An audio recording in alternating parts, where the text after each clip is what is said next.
Welcome back to the cycles. Today is session 6, the year of the fire horse in 2026. I sent a message to my parents saying Gong Hei Fat Chai. That means Happy New Year, prosperous New Year. May you bring all the success into your life. And I'll have a chat to them later. Whereas my daughter just knows that Chinese New Year is when you get your red packets or your ang pao full of money. So Happy New Year, pop in the chat. Happy Chinese New Year. Pop in the chat how you're feeling. Connect in with yourself. Before we dive in, I want to let you know that today's session, I'm going to put it on the podcast because I would love to share with others what it feels like to be part of one of these free experiences. If you were part of the filter that I did back in 2025, it's just disappeared. And I really love what I shared. But this is a big part of what I'm going to be sharing with you today is like the internal shifts I have gone through and how things are changing for me. So if you're listening to it on the podcast, I'm going to put the link in the show notes and all of the previous live session replays and any future ones that might happen in this free experience, they are hosted on a Facebook group. And there's also some really beautiful contemplation questions. If you're new here, you can go back into the contemplation questions. They're all organized quite neatly on the Facebook page and move through them at any time, share with one another. Now, I don't know how long the group is going to be open. So you might click on the link and it goes nowhere, but I'm sure that there will be a different free thing for you to be able to join. I'm really just letting this evolve. Now, I always show up because my energy leads first, and something just tells me, Jen, you've got to talk about this. So at the end of last year, end of 2025, it was the patterns and the cycles in life that were just coming through so strongly for me. And I feel like I've got all these cool stories that I get to share with you about the transition of being in a place of pain, chronic illness, complex health conditions, and the power of processing your emotions and therefore being able to open yourself up to a world of pleasure and manifestation of what you actually desire. So I do have a huge favor to ask you if you're on this, you're listening to it on the podcast, or you're in the group, is I still really appreciate feedback. I want to know that you're actually enjoying and getting something out of each of these shares. Each of them have been very different. I want to know that where my energy is going, that it's being received by the right people, that it is activating something within you, and that it is changing something inside of you. So I'd love to know if you're live on the chat. Are you enjoying it? Do you want it to keep going? And the Facebook group, it has gotten a little bit quiet and I feed off the energy and I read all the responses. So if you're getting shifts, because I know some of you have had some incredible shifts and creations in your life, I want to know about it. I want you to have this space to be able to celebrate.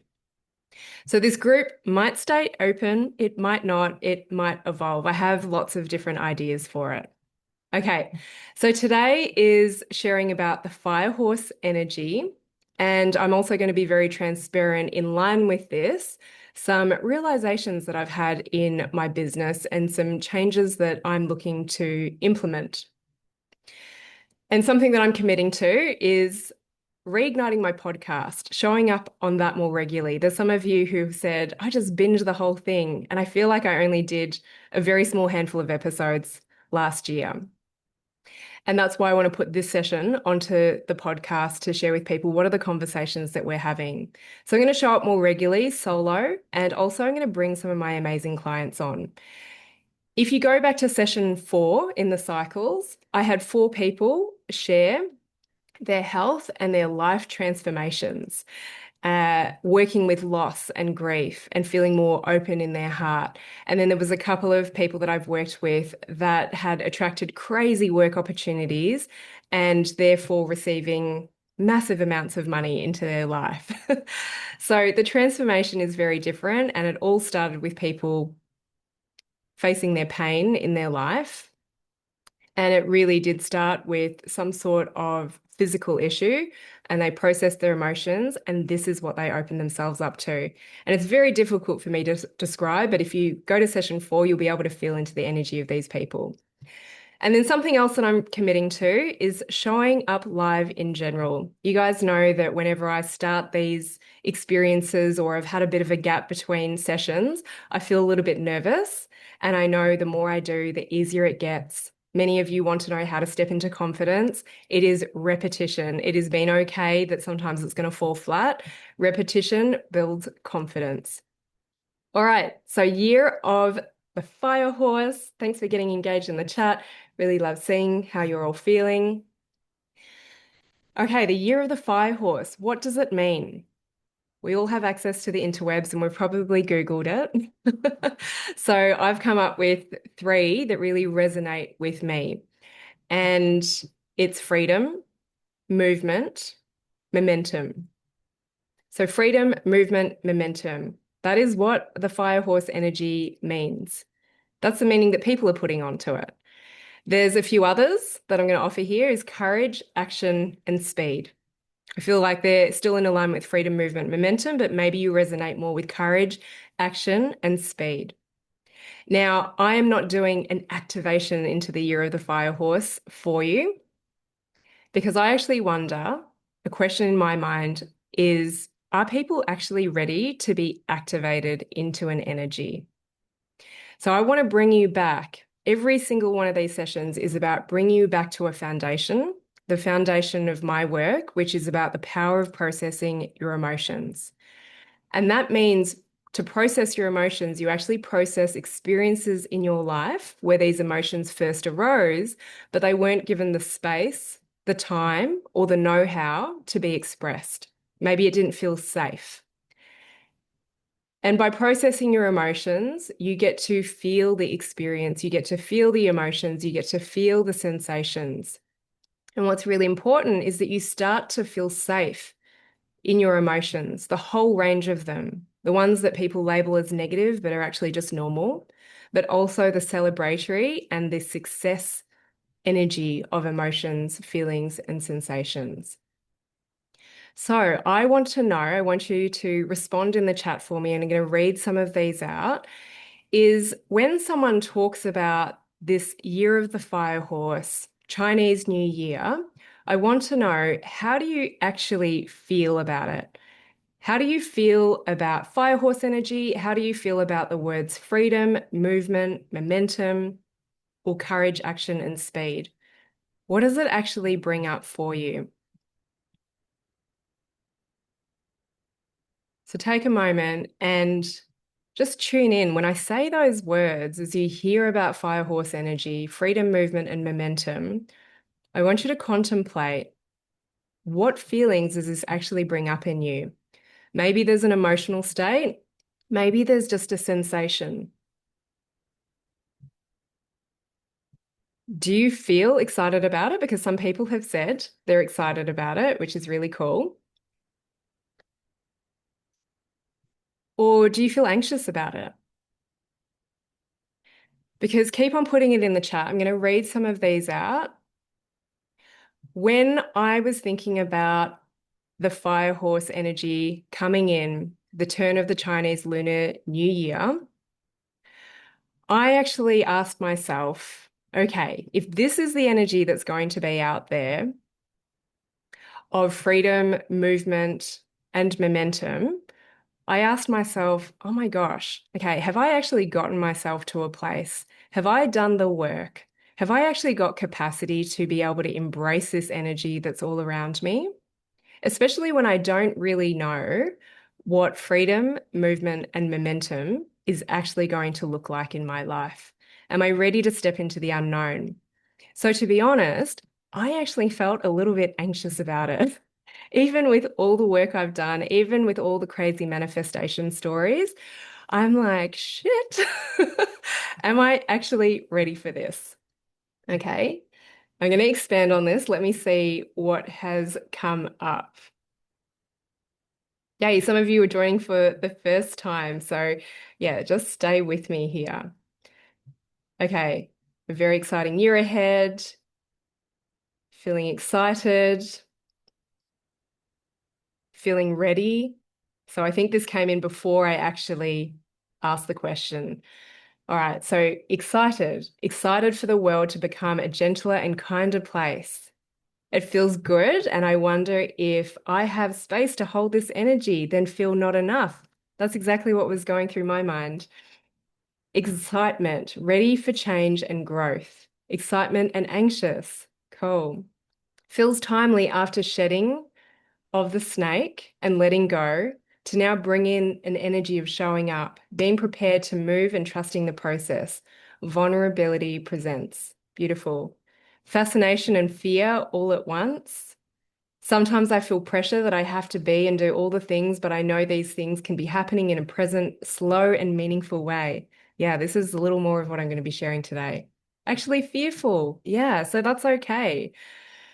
Openness for clearing hurt from my heart to provide oh, clarity of action to take. Excited. I'm hoping I can ride the horse and it doesn't drag me along. So good. I've got this on the cards to talk to. First time here, feel excitement, but not sure if I'm ready. So anxious too. I feel anxious and curious, excited and trusting. Yay. Thank you. All right. Keep connecting with one another. Yeah, I really get curious. Am I actually ready for this, even though I've had evidence for what's come into my life?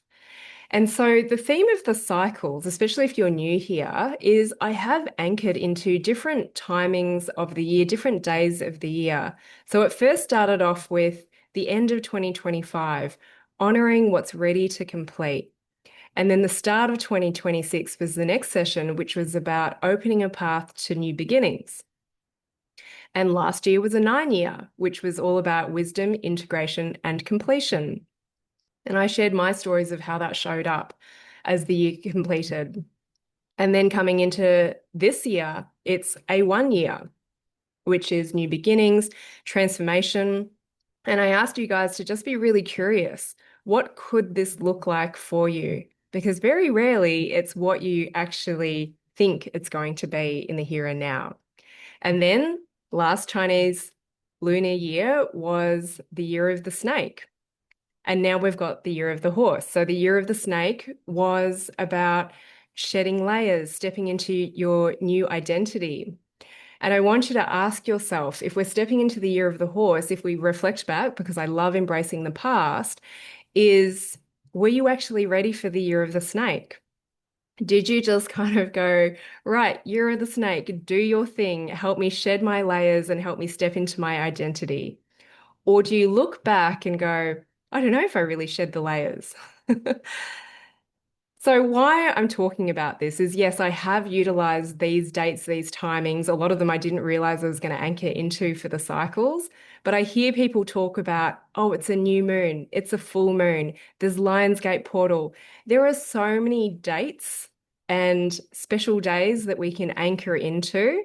But I really want you to ask yourself, have I made the most of the energy, or have I just surrendered and tried to let it passively do its thing? And that's why I bring you back to the foundation of emotional work, because usually there is an action. And actually, the fire horse energy and what it's talking about, courage, action, speed. So it really is, what is the masculine action you're going to take so that you can truly lean back and be able to receive? So another way I wanted to explain this, which I've shared with you throughout the cycles, is coming back to the foundation of emotional work. So if you have read chapter 3, so remember chapter 3 of my book, Healing Beyond the Diagnosis, it is free for everyone to read, or you can listen to the audiobook version. So I'll speak it out. The link is drgenong.com/HBD-book, and Kylie's going to pop it in the chat for you. Or if you have read the book, I want to remind you what chapter 3 was about. I use the example of someone being in a physical health crisis, something with their health, okay? And the quote at the start was about embrace conventional, embrace alternative, embrace energetic, but never give your power away. So the way I look at these modalities, conventional, alternative, and energetic, and how you might apply it to a health issue or a health crisis, a diagnosis, is that these modalities are a form of support. And if you remember, I've said support is always around us. All of these modalities are always accessible to us. But how is it that we make the most of it? And the path that I've gone down with many of my clients is that they have tried so many things, conventional, alternative, and energetic, and then they wonder, why is it not working for me? Why does it work for this person and it doesn't work for me? Why does it say in the textbook that this should work for my condition, but it doesn't work for me? And so that's why I say, well, work on your emotional foundation, work on processing your emotions, clear out your emotional cup, clear out space so that these modalities, these forms of support, actually have somewhere to land. So, in relation to the year of the fire horse and the energy that is around us, that is available to us, that is always around us, I want you to get yourself to a place that no matter what day it is, that you can make the most of the energy, that you can make the most of the modality, you can make the most of the support so that you don't get swept away with it and, get into that anxious energy. So I hope that makes sense. Just give me a nod if you're with me on this one. Is it comes back to the foundation. I'm going to share about this in my horsey world and how it's been relevant as well. It comes back to the foundation. If you want to make the most of anything, if you want to step into manifestation, this is where I always bring people back to. Okay, so I do share a lot via storytelling, and I do have a personal connection with horses. I have 6 of them at the moment. One is not actually mine. And on the Cycles Facebook group, I dropped my podcast about how I manifested 6 horses into my life. There's a whole story about it. You can go back and listen to it. And I'm just going to bring a different layer into today's share. And then I will go through transitioning into sharing about the internal shifts, the resistance that I've been navigating with how I actually share my work, right? Because this is one way, it's a very different way to how I normally share. So I realized that the first horse that I actually had in my life was my daughter, Violet. So she is now 11. She was born just over 11 years ago on the 1st of October, 2014. I turned to her in the car one day, dropping her off to school, and was like, you know what, Violet? You're actually my first horse. So this is the power of reflection.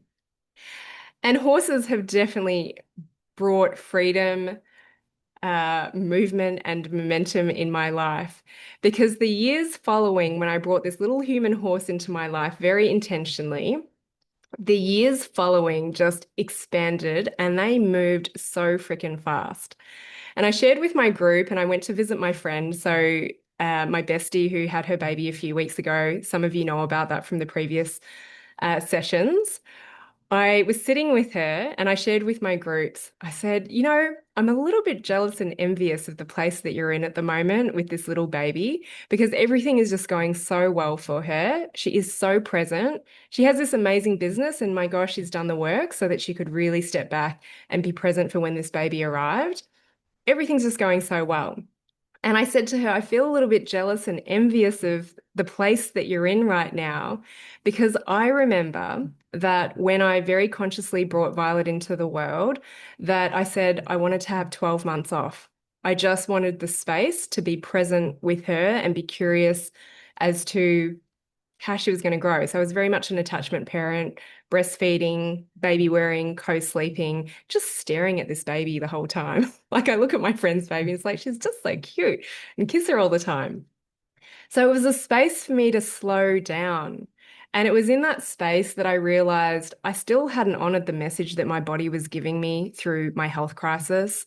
So if you remember over a decade ago, I had the cystic acne breakout. I was getting sick all of the time. I was breaking out in random hives and rashes. And I also triggered some autoimmune joint condition where I had the stiff ankles. And during this time where I slowed down with Violet, and I was very present and I engaged in meditation, I still triggered an autoimmune skin condition, which was lichen sclerosis in my armpits. And because I really had given myself the space, it's like, oh gosh, I haven't actually listened to the message. And the message was follow my intuition, speak my truth, you can see the emotion stuck in people's bodies that hasn't been processed, hasn't been expressed, and it's responsible for their undesirable manifestations on this physical level and in their life and relationships, work, and their money relationships. So I realized, gosh, I still haven't listened to that message. But it was also during that time because all I was intending to focus on was my baby, was on Violet, is I then created this huge business idea of having two clinics in New Zealand. I was in Australia at the time. And so I bring this little human horse into my life, Violet, and whoa, my experience for the following 5 years, the momentum picked up. It moved so fast. We literally moved countries, drained our bank account, we set up businesses, bought a commercial property soon after, hired employees, bought a second clinic, and within 6 months, I went from one person to 14 people, a team of 14 people. And so I look back at that momentum and go, Jesus. But it started with life slowing down. And it was a clear intent to just be present with my daughter. Life slowed down so that it could speed up for the next 5 years, massive momentum. And I was able to stay present with it. I was able to make the most of that energy and the opportunities that kept on showing up. Okay, so that's the first story of the horse energy, but actually being in a place of being able to embrace it. So then I go, right, all these years later, it's actually the year of the horse. I'm not actually consciously bringing a horse into my world like I did Violet, born in the year of the horse. I am now subject to this energy that is all around me. So, how is this energy going to impact and influence me? And what foundation is it actually landing on?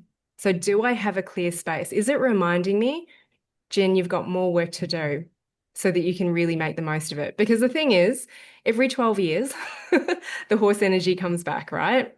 It's a different element. It's actually been about 60 years since the last fire horse. And there's someone in this group that has messaged you. I don't know if you're live today. They're like, oh my gosh, actually, I was born in the year of the fire horse.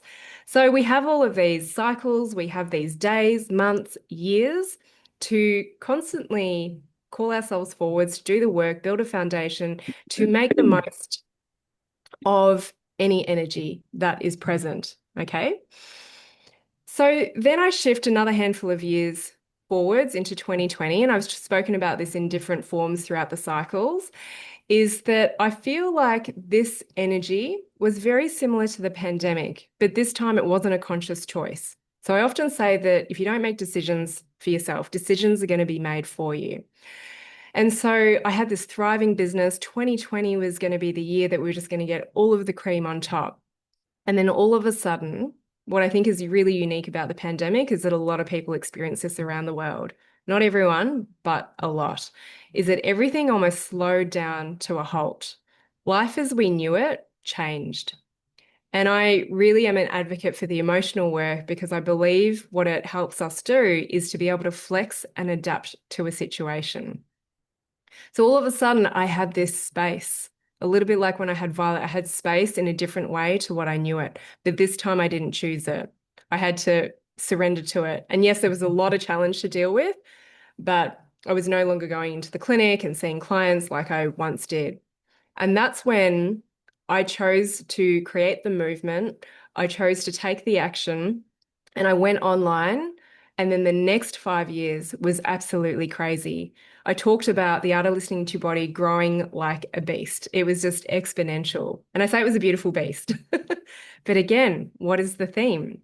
I slowed down. It was an enforced slowdown to be able to speed up for the next handful of years.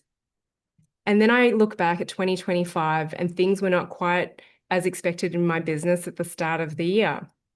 Everything slowed down. I didn't get as many clients into a course as I normally would. And then in that time, I shifted gears. I wrote a book in 6 weeks, and within 6 months, it was published and out there to the world. And I think a lot of you have read it. If you haven't, the link is in the chat. Okay. And that was my year of the snake, of shedding layers and stepping into this identity, sharing my business in a completely different way, letting go of how people interact with my work. So I've got this pattern of things that happen in 2015, 2020, 2025. And combined with this year of the horse energy, fire horse, I'm thinking, what is this year going to bring? And it's almost scary now looking back at how quickly things have moved, but how present I've been as to, holy cow, what is going to move over the next 5 years? But I go into this as well with no expectation.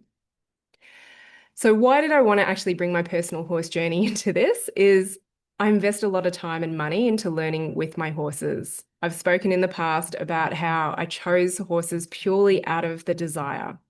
Okay, if you haven't already recognized, is that there was a very clear intent with all of these moves that have been made. And then there's all this unexpected stuff that happened, all this unexpected good stuff and challenges.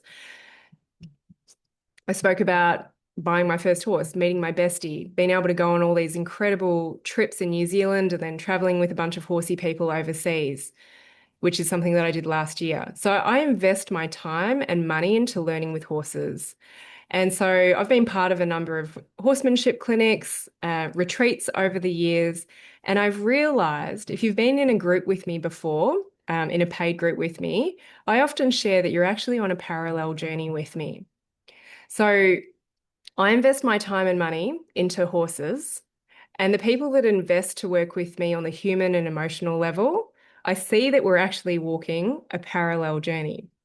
So, what I mean by this is that in the horse world, I look at all these incredible things that people do with their horses in the dressage, in the jumping, the amazing treks and adventures that people go on, the rodeo horses. And I'm like, whoa, that is amazing. I want to be able to do that. How? So I'm looking at this end result and I'm like, how do they do that? And this is what I'm asking the clinicians that I'm working with, the teachers that I get lessons with. How do I get there? How? How is the masculine brain wanting the structure, wanting the tools, wanting the techniques?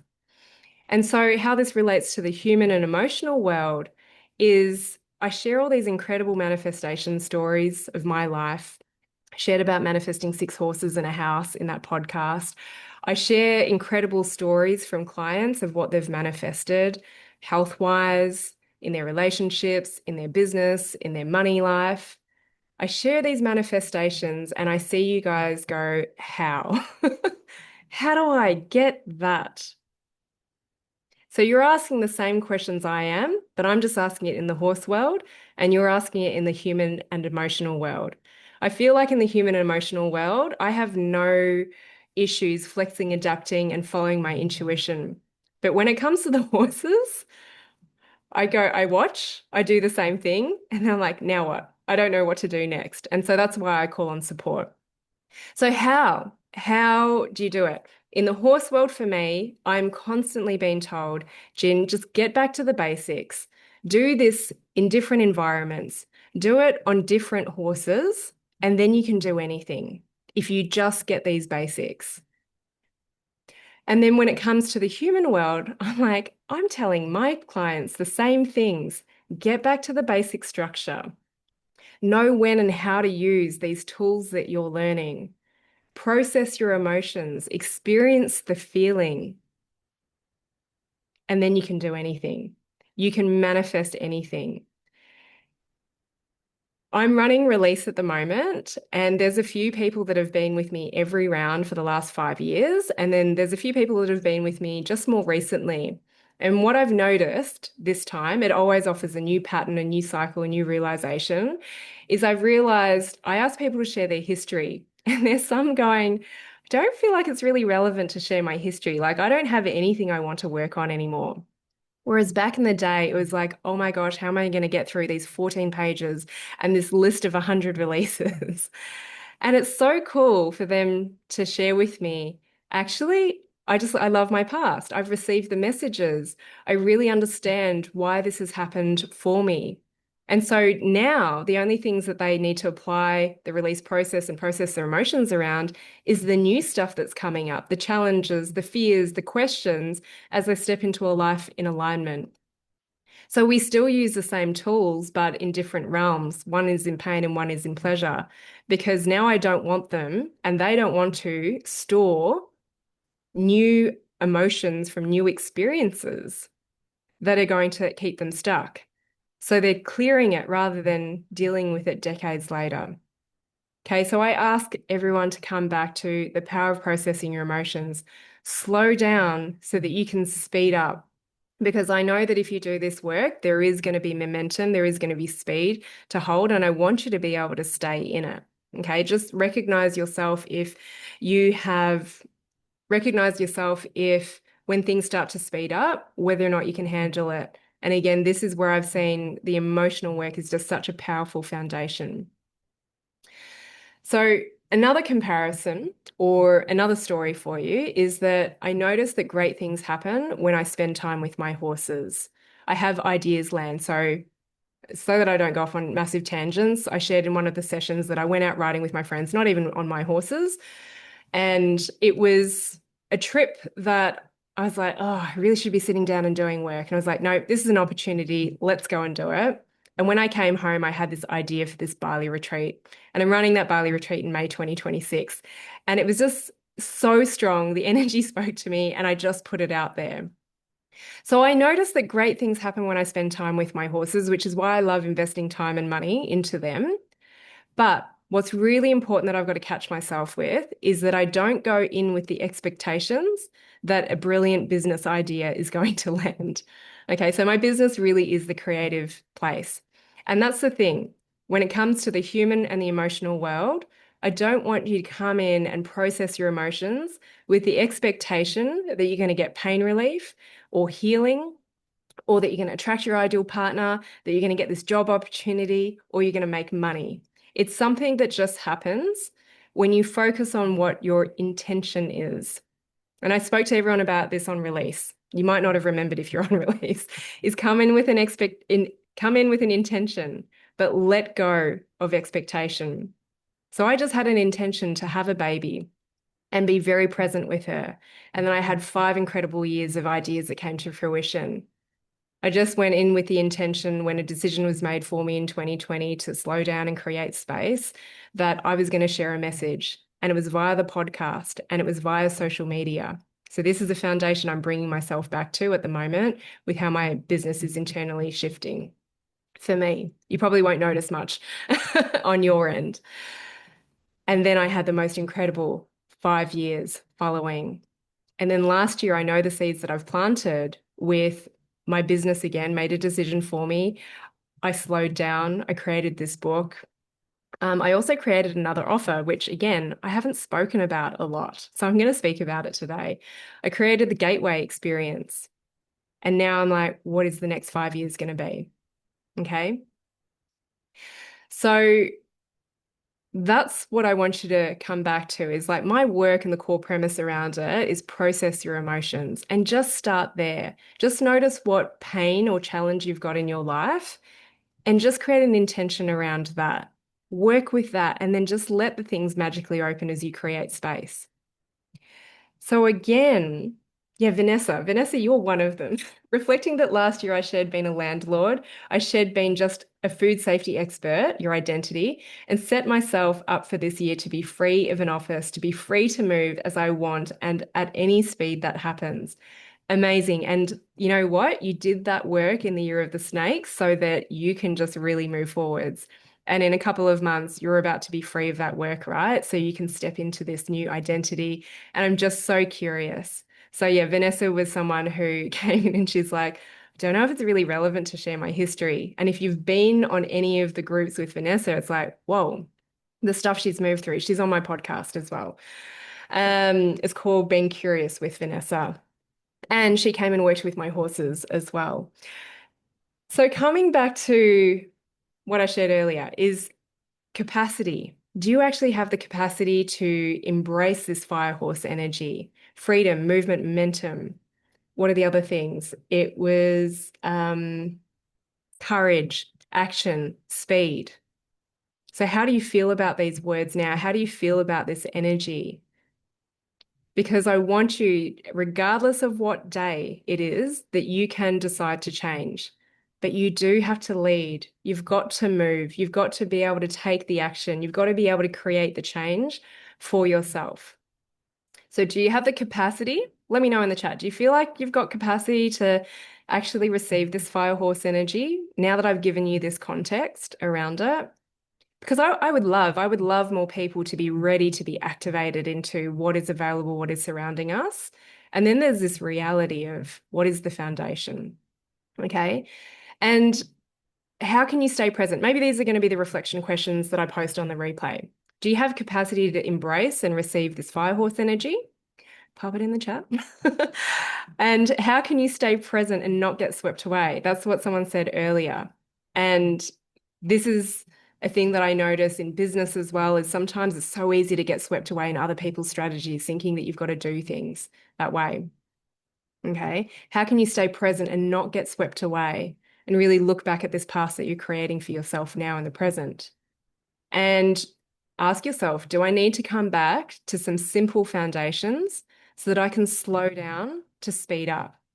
Because I've created amazing manifestations in my human life, and I know there's probably more. I'm always questioning, where is my energy at so that I can receive everything that is available to me.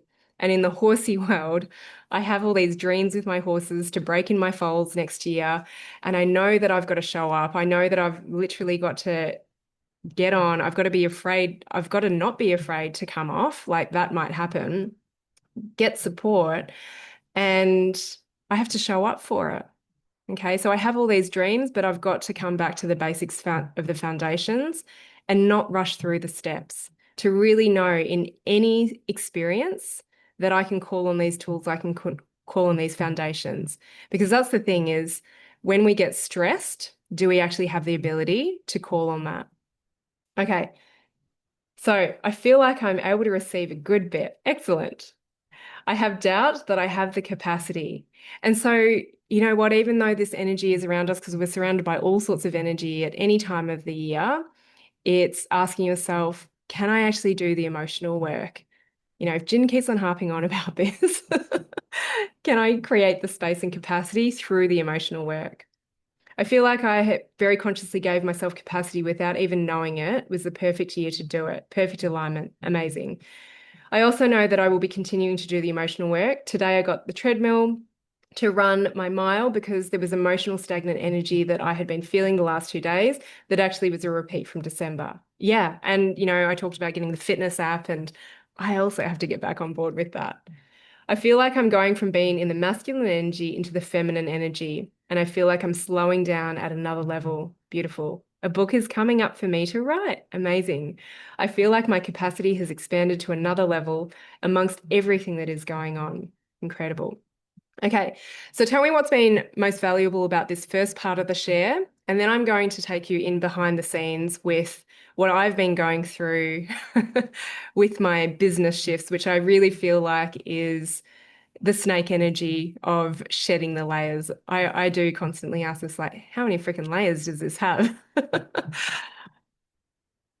Okay, so let me know what's been most valuable when it came to sharing about the horse energy, the capacity, asking, you know, what are the foundations, and using my horsey journey, my human horse, and then my physical horse journey. And most helpful context, yes, I realize I've slowed down due to health needs. I have shed my old identity, not working. It's time for me to play and discover creativity. Amazing. I've definitely slowed down. Time for movement to a snail. I feel changes coming are too big for me and I'm afraid. And that's where I say just come back to the emotional work. Don't make it big. I'm going to move on to the next part because this is going to help you, I think. So nothing's changed with what I'm offering. I haven't burnt anything down or recreated it. It's more about how do I share and how do I speak about my offers? Because something that I've been really proud of is that everything that I have created has been rooted in the energy of desire. That is me. And so throughout the Cycles experience, I've been talking a lot about the book and how it came to fruition. and the backstory, and even the cycles, how that came to fruition. Because I often say that even when you hear the results that my clients have received or the manifestations that I've stepped into as well, yeah, it looks really good, the end result. But what's more powerful is the journey to get there, the challenges that we've walked with, the celebrations that we've had, and so on. So I know that if I honor energy and desire, things move fast. But I want to know that I've got the capacity. So that's where the foundational work comes in. My words that are leading me this year is growth and integrity. Last year was love and manifestation. So I sign off my emails with love and manifestation. I really wanted my work and my book to come from a place of love. And growth and integrity, what does this mean for me? I want to grow and share my work in a way that it creates an impact. Because something that I'm often getting confirmed by my coaches that I work with, the support that I invest in, it's like, holy cow, like I've got incredible results, not just with my own life, but with the people that I have worked with. And some of you are also experiencing just being in the energy of this free experience. You guys are moving as well. And I know there's more, okay? I've had incredible results. Even though I probably shoot myself in the foot and say, don't expect this, I just know what's possible. And I really have enjoyed pretty much everyone that I have worked with. Okay, if I've ever worked with you in a group, I've really enjoyed that. Like, I don't have any clients where I'm just like, this makes me want to stop doing what I'm doing. So I've had a lot of success energy and integrity. What does integrity mean? So that's growth, integrity. Integrity for me is that I don't want to lose myself in the process of creating a business. I don't want to lose who I am and who I'm becoming. I think that's really important that I stay true to myself, but also I let myself evolve. And that means that I'll attract some people will drop off, I'll attract new people. So growth and integrity, that's what those words mean to me. And I have a saying that growth is about letting go or delegating or both. And so when I went to California earlier this year, I went to California for 4 days for an in-person mastermind that I had invested in. And I had an opportunity to get a number of people's eyes on my business to see what I can't see. And where am I holding this beast back, this beautiful beast? Because I've got questions about it. And what I realized from that, so this has really only landed these few weeks later, is that I've really been hanging on to how I share my work. And in these free experiences, what I transitioned to was talking about pain and also pleasure and manifestation. But then it's been really challenging for me to share this on social media. It's like, what do I talk about? The pain or the manifestation? Because once upon a time, and I think this person is on this call because I see the name pop up, is they said they've worked with me before and they said, I love all this stuff that you're sharing about desire and manifestation. I can feel it, but I don't get it. And something that I've been really good at is helping people understand why they feel the way they do through their experiences. And so it was actually easier for me back in the day in 2020 when I didn't know what was possible, when I just started speaking to people's pain, chronic illness, their health conditions, and processing emotions. And then they just magically went on this pathway of creating space. The manifestation started to land. And so I started to share about this more in my own life and in their life. And I think what has happened is that I've created this gap that feels too big for people. Just like some of you have felt, actually, this fire horse energy, it just feels too big for me to step into. I can't embrace it. I don't have the capacity. And so these manifestation stories are freaking wild. Like they don't make sense. And I feel like the gap has become too big. And that's why I want to bring you back to the foundation. I'm actually just reining it in a little, literally, and bringing myself back to the foundation. And so I've decided that my social media is I am going to be more focused on the pain. Where I started, like I look back at some of my old posts, I'm like, oh my gosh, but it spoke to people so clearly. So I'm going to be talking more about chronic illness, complex health conditions. And you guys do know in this space that I can help you with other stuff. But that's what I mean that I'm sharing I'm changing the way I'm sharing my work. I'm bringing myself back to the foundation, not because I want to hold myself back, but I just want to make it more simple again. I say it's simple, it's not complex. You know, if you think it's complex, it's actually just emotional. And then the other thing that I've been hanging on to is how I saw people should or could interact with this work. So, over the years, up until last year, I just held on so tightly to the release process. So, the release process is something that has come through me, it's something that I created. And I believed that if people were going to dive into working with their emotions, that they had to have a level of support. And that was my release program. You know, for a long time, life was actually easier when all I had was release and one-to-one. And those were the only options that you could work with me. And I just wanted people to have it all. I didn't want to like bite size and go, okay, then there's the next steps. Like, here, have it all. And I realized that overwhelmed some people as well. So I held on really tightly to this process, going, you're either going to have nothing or you're going to have it all so that it can evolve with you over a lifetime. And I felt like in release that people must show up live or catch the replays, that they've got to be sharing in the Facebook group. And so my realization of the last couple of weeks is of what's holding me back is I have got to let go of responsibility of how people interact with my work. I've got to give the power and responsibility back to you because I know that that's the journey that I've been on. I've taken responsibility for the investments and the moves that I've made. And I was catching up with a friend the other day, talking to her about the mastermind and just still the questions that were mulling over my mind. And she said, you know, it'd be great if you made the replays available because I love all of your work. I always watch the replays, but I will never come to a live group. She said, it's just not me. I'm like, I need to hear this. So when I asked you guys for a favor earlier on, it's like, give me feedback, send me a private message, put it in the chat, put it on the Facebook group.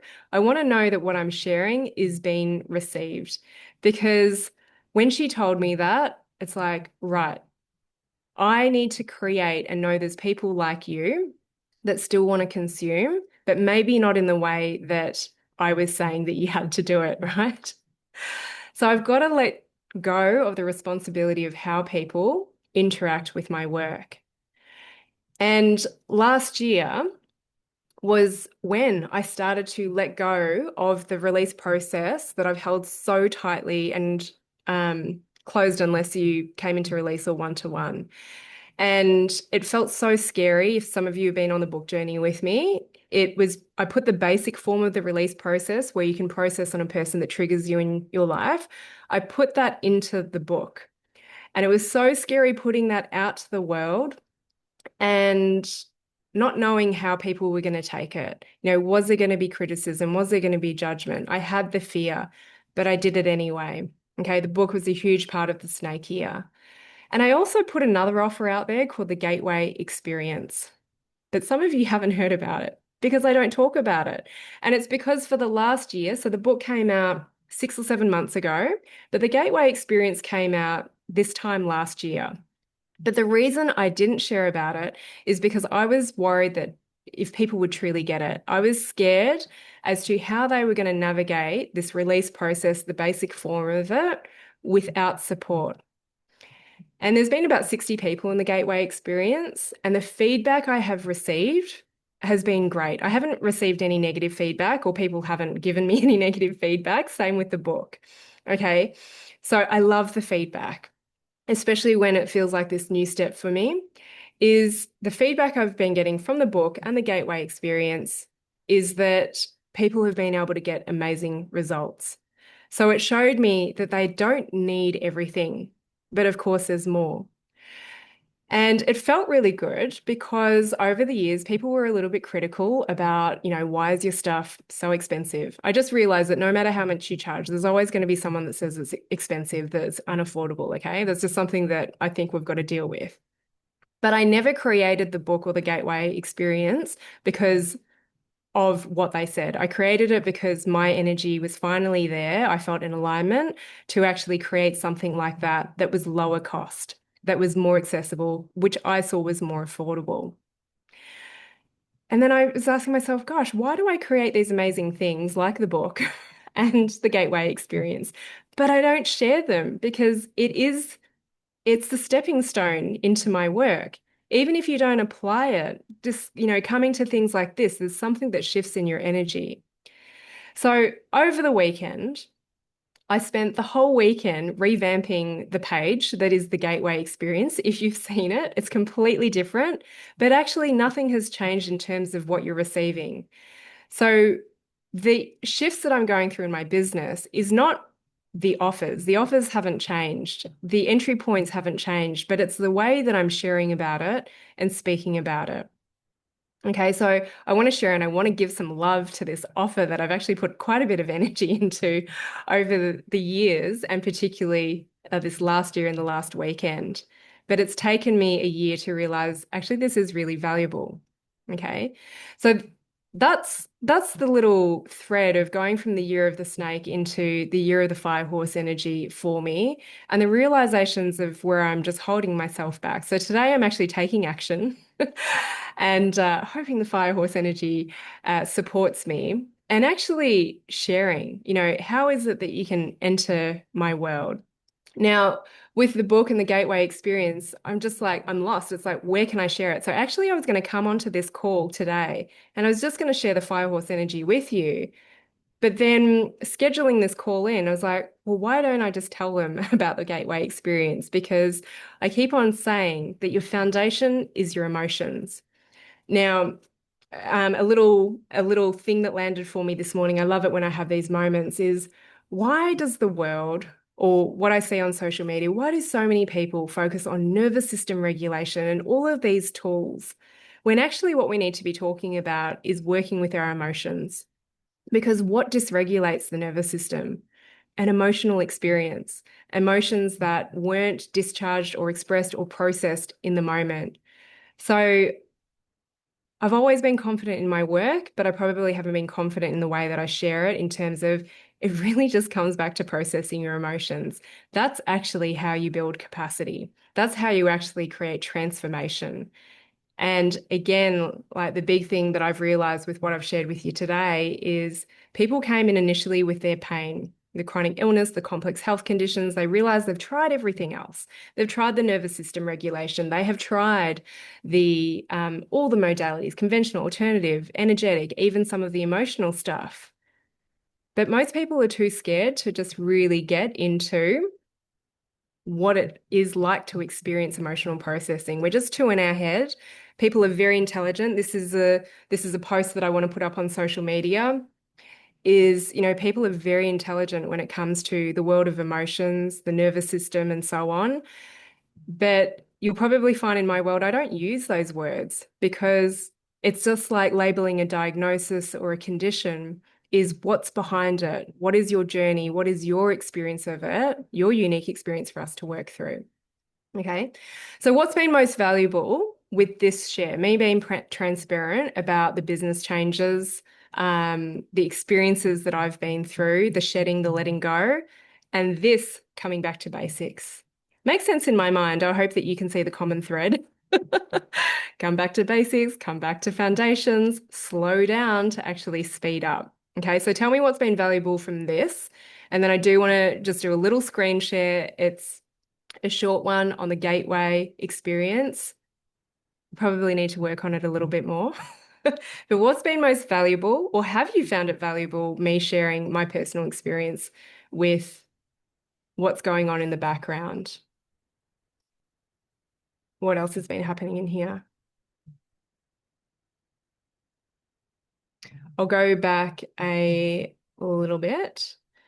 I am the only one that is responsible for my movement going forward. Words that lead me this year is living in full expression that is also acronym for life. Cool. I love that. That's cool. I feel my capacity is growing as I begin to trust myself more and be confident in putting my whole self into the world. I'm working on creating more space in my life. Beautiful.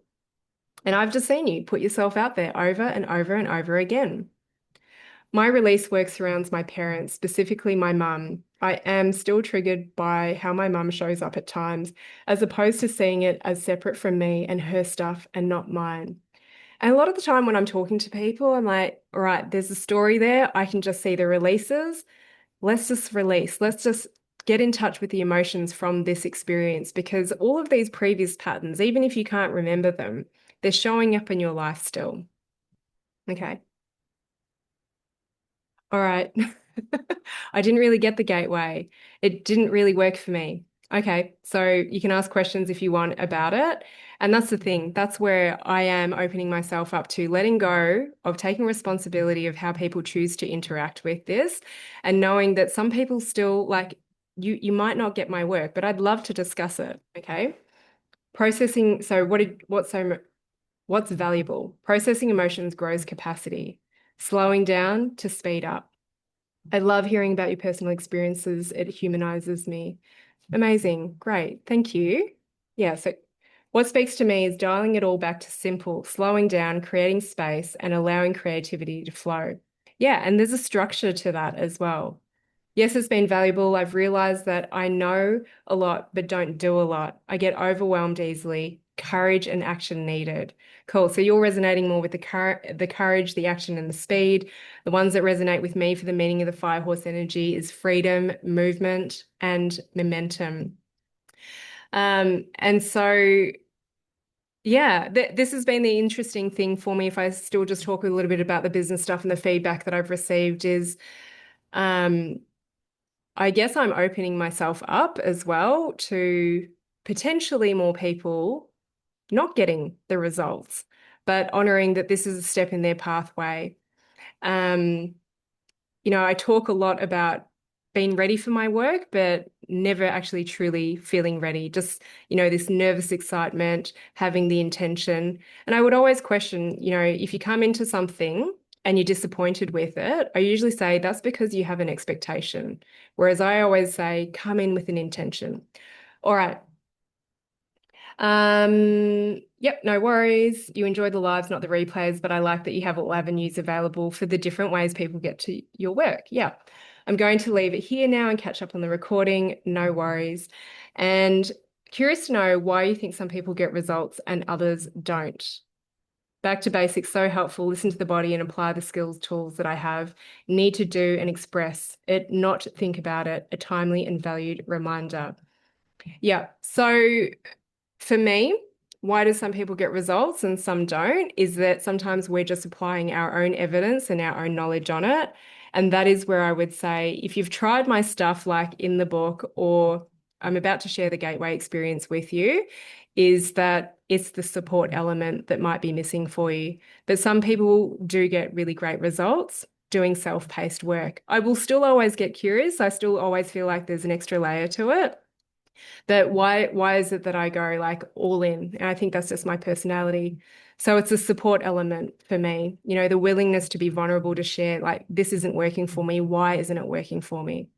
So I'll flip to a screen share. And after this, I'm going to open up for live coaching. Okay. So stick around for that. I think this is only going to take me about 10 minutes. For those of you who are like, all right, Jen's been harping on about this, and maybe this is the next step for me to take. Okay, so can you see my screen share where it says the Gateway Experience? Okay. So you might just be doing this session with me for the first time today, but if you've been in the Cycles experience, and I know some of you have been with me for a long time, if you've resonated with what I share with you, if it speaks to you, and most importantly, there is a feeling that's drawing you towards this, then I want to share with you about the Gateway Experience.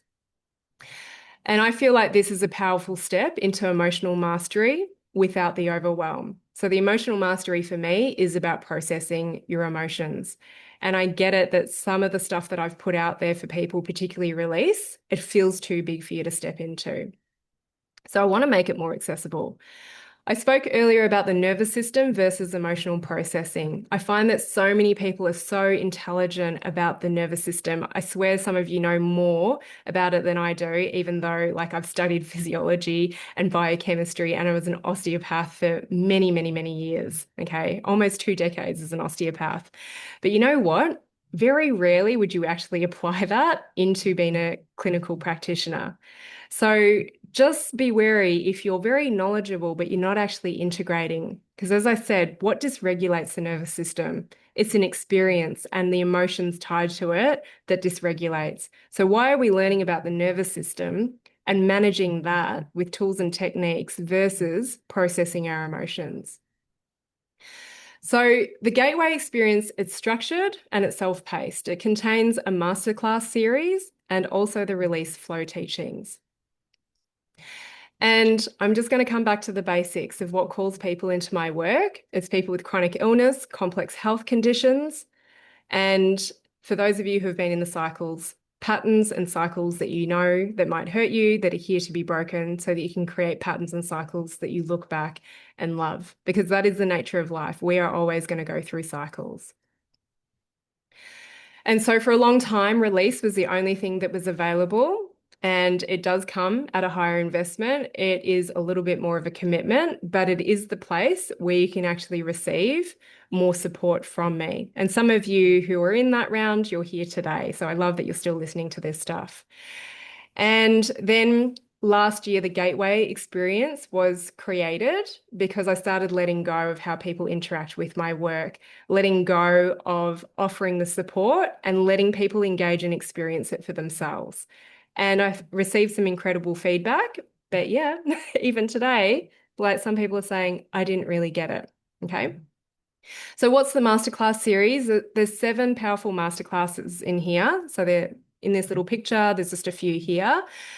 Now, I do have a page that goes into more detail, but the feedback that I've received about this and why I put these masterclasses together is that they meet you at different stages and phases of your journey. They are going to speak to some of the questions that you've had, and it's going to help you understand why you feel the way you do and why it comes back to processing emotions. Everything that I've ever put out there always comes back to the foundation of processing your emotions.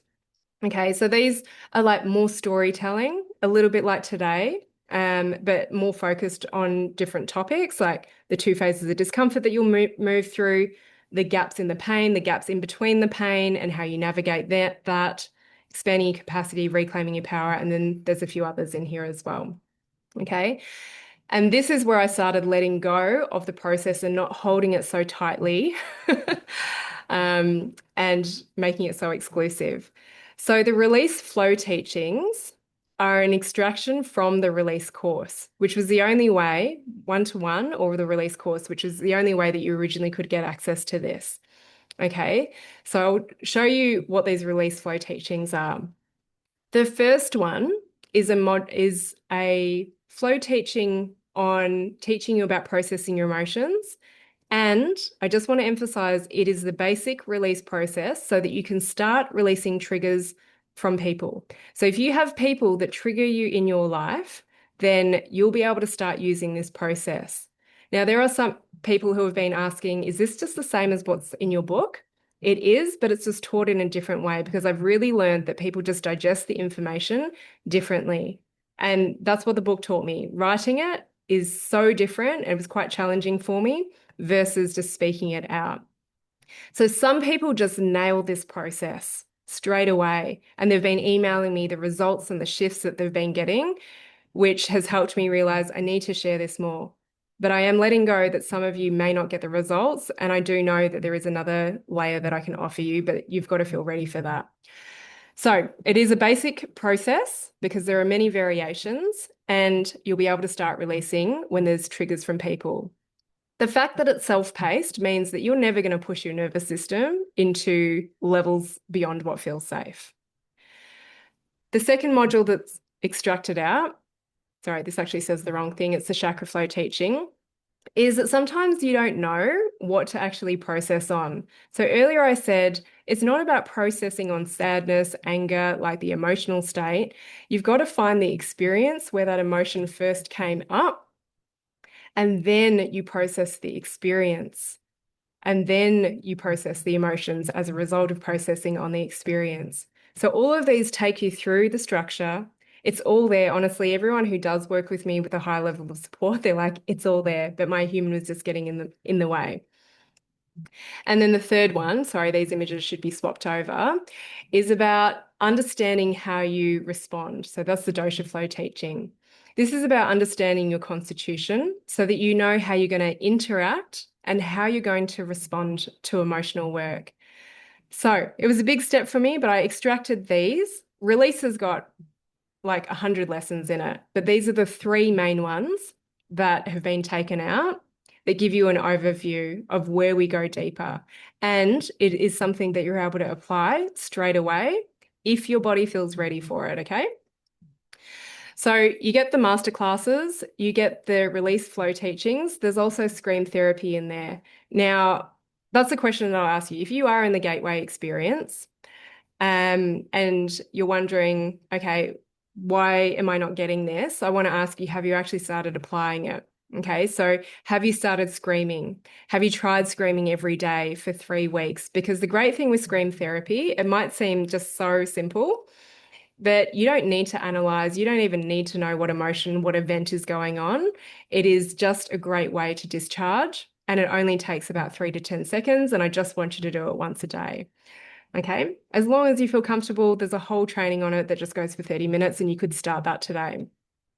It's now lifetime access. So in the past, I only had it 6 months access, but I've decided I'm just going to give people lifetime access for it because I know that sometimes you purchase things, but then you don't go into it. And this is a reminder, go into it. So this is some of the feedback that I've received, and there's a few more on the webpage as well. So Katrina, she still keeps in touch with me. She said, this gateway experience really helped me move forward in taking action around my career where I'd been blocked. It also helped me process perceived judgment from my family. Now, Katrina's only read my book and she's done the gateway experience. And what was really cool was she went into that third module, the dosha flow teaching, and she said that discovering her constitution type has helped her understand her drive to work through things quickly, because some people want to work through things quickly. And that realization alone helped her feel more fulfilled again. So I still receive really beautiful messages from Katrina. She's only done the gateway. Jenny said that she did her first release process, and what an outcome. I loved it. I received quite a few emails from Jenny. I was like, can I share this? She said, I was open to anything. My issue was never feeling loved by my mother. She is now past. I worked through the steps told, and I worked through the steps told, so the structure, and I felt her connect to my heart from hers. Thank you so very much for the work you do and your ability to share it. So it was receiving feedback like this that really helped me realize there's something in this. Now, Catherine says this in a really positive way. She's like, I've done so many emotional release techniques, but none have been this intense. But she wanted it to be able to access that was buried in there. So that's some of the feedback that's come through. Here again, there's the 7 masterclasses, you get lifetime access, you get the release flow teachings, which is an extraction from the release course, and also you can start with the scream, okay?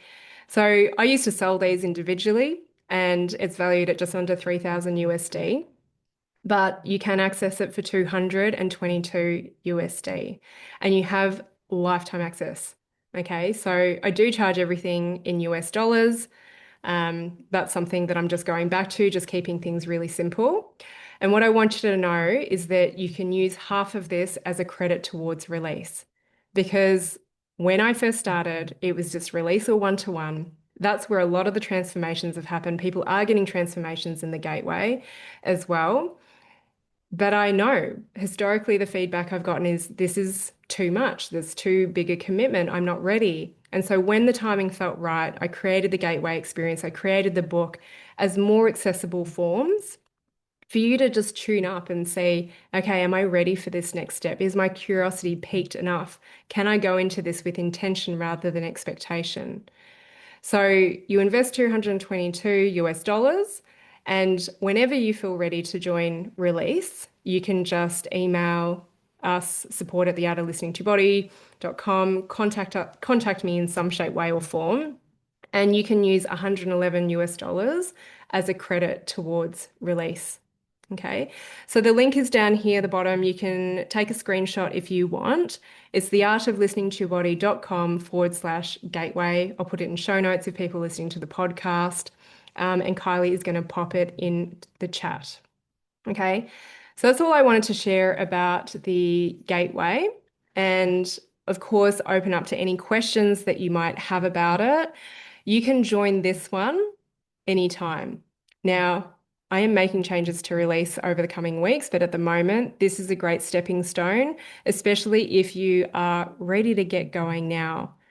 Because historically, with release, I'd share it twice a year. You had a very short window to join. And if you didn't, there was nothing else. And so that's why I created the gateway, because I realize everyone's timing is different. I want to honor your timing. Um, there have been incredible results. And also, I still value support. That is a huge thing that I've spoken about throughout this cycle's experience. Whenever I'm stuck, whenever I know what to do with the horse and I know there's another level, I call on support and I ask the horsemen, the horsewomen that I work with, what do I do next? Okay. So I'd love to explore more if anyone, yeah, wants to chat about anything. Thank you so much for today. So this is going to go on the podcast, and I am going to put the live coaching on the podcast as well. Okay. Now you guys have been jumping on for the live coaching, and there are hundreds of people in the Facebook group, and I would really love to just share this experience with others. And of course, there's the other replays that you can go into in the Facebook group, however long that's going to be open. So, again, honoring the timing with that. So, that's the Gateway experience. I wanted to give it some love because there has been a lot of work that has gone into it. And I want to share that energy. I want everyone to access the power of processing their emotions because these manifestation stories are incredible. And I remember that when I first started, on this journey, I didn't actually care for manifestation. I just wanted to manifest clear skin and better health. And so that's what I'm starting to, I guess I'm holding myself accountable here and sharing with you is that I want to bring myself back to the basics that got people to that place. Um, okay, so the other thing that you can do is you can, if you've got any questions, I'd love you to ask them on here. But if you think about it and you've got any questions, then I'd like you to reach out to me on either my Instagram, which I'll put in the chat, or my personal Facebook. I would prefer if you didn't email me because I really do struggle quite a bit with writing. I find it much easier to just voice message you in between little jobs and things here and there. But I'm not going to schedule a call with you for the gateway, okay? I want you to lead yourself. A lot of the time, people are drawn to my work off of feeling. But if you've got any questions and you want to join the gateway, then please message me or ask them here. If it's just something that's speaking to you and you know, okay, I've been hanging around, I know I need to take action, then just go ahead and you can join whenever you want. You get the instant access to it. You can start screaming. You can start listening to the masterclasses on there. All right. Energy of the fire horse, movement, action. Remember, to surrender yourself to the energy that's available. It's about creating the capacity, it's about creating the foundation so that these things can land. And for those of you who are working with me, there's a bunch of you here. I really love that you are here. It is a reminder, whatever you're in with me at the moment, how can you make the most of it? Is this like another call forwards? All right. So let's switch over to live coaching. This is where you can ask me anything. I know some of you have just joined this group and you want to know a little bit more about your physical presentation, the emotions that are behind it. I'm always going to say it comes back to processing emotions, and I know that it can be really valuable to receive based on your unique story. So, what have you got for me today? Or anything that you want to just share in general from today? You know, I asked, I really love feedback. All right. Can people unmute themselves? That's probably the first question. Lisa, go for it. I just want to say that one of the things that spoke to me, I jumped on this a little later than I thought, is what you say as far as feedback. I guess maybe this is part of it, but when you say, go back and listen to the replays, go back and revisit the scream therapy. Um, Oh, I don't know why I'm about to cry, but uh, it's a great reminder for me because I see it in my marriage and with other people as to hearing it differently each time. And I'm not sure if I heard this from you or where some random message I got in the middle of the night. But it's like there's four parts of a conversation: what I say and what you hear, and what you say and it's what I hear. And so when I'm saying something to somebody and it just doesn't go through, and then they're like, yeah, I heard that on the radio today, blah, blah, blah. And it was the same freaking thing that I said, but they just heard it differently. And so it's just a reminder, I guess, for people that are in this group or whoever listens to this to go back and listen to your stuff because I have, and I'm like, oh, I got that. I mean, just like with the release process, I wasn't being nice to my younger version of myself. For years, I've been doing release and I was really good at it and going through it. And then I'm like, oh, yeah, I'm missing like the best part of it. So, not the best part, but like I just don't go and show myself love. So, anyway, Yeah. Thank you so much, Lisa. that's Because if you guys remember, Lisa, well, if you were here for the previous sessions, Lisa shared once upon a time where she didn't want to live life. And it's like, so happy you're still here, Lisa, and all of the creativity that you've put out to the world with your beautiful knitting and this memoir that's about to come out, because I know it's going to come out. And yeah, Lisa joined me. Gosh, back in 2021, I think it was, you were referred by a friend that just trusted me and actually worked with me in my osteo world. And it's been quite a few years, and now you've actually come back into release, right? And the content hasn't really changed at all. The foundation of the work hasn't changed. But when I went through your history, it's like, yeah, you know that you can do positive releases on your younger version of yourself. So that's where there are these additional layers within release too. It's big. There is so much that you can evolve with, but sometimes we just need to be told or receive support around what can we go into.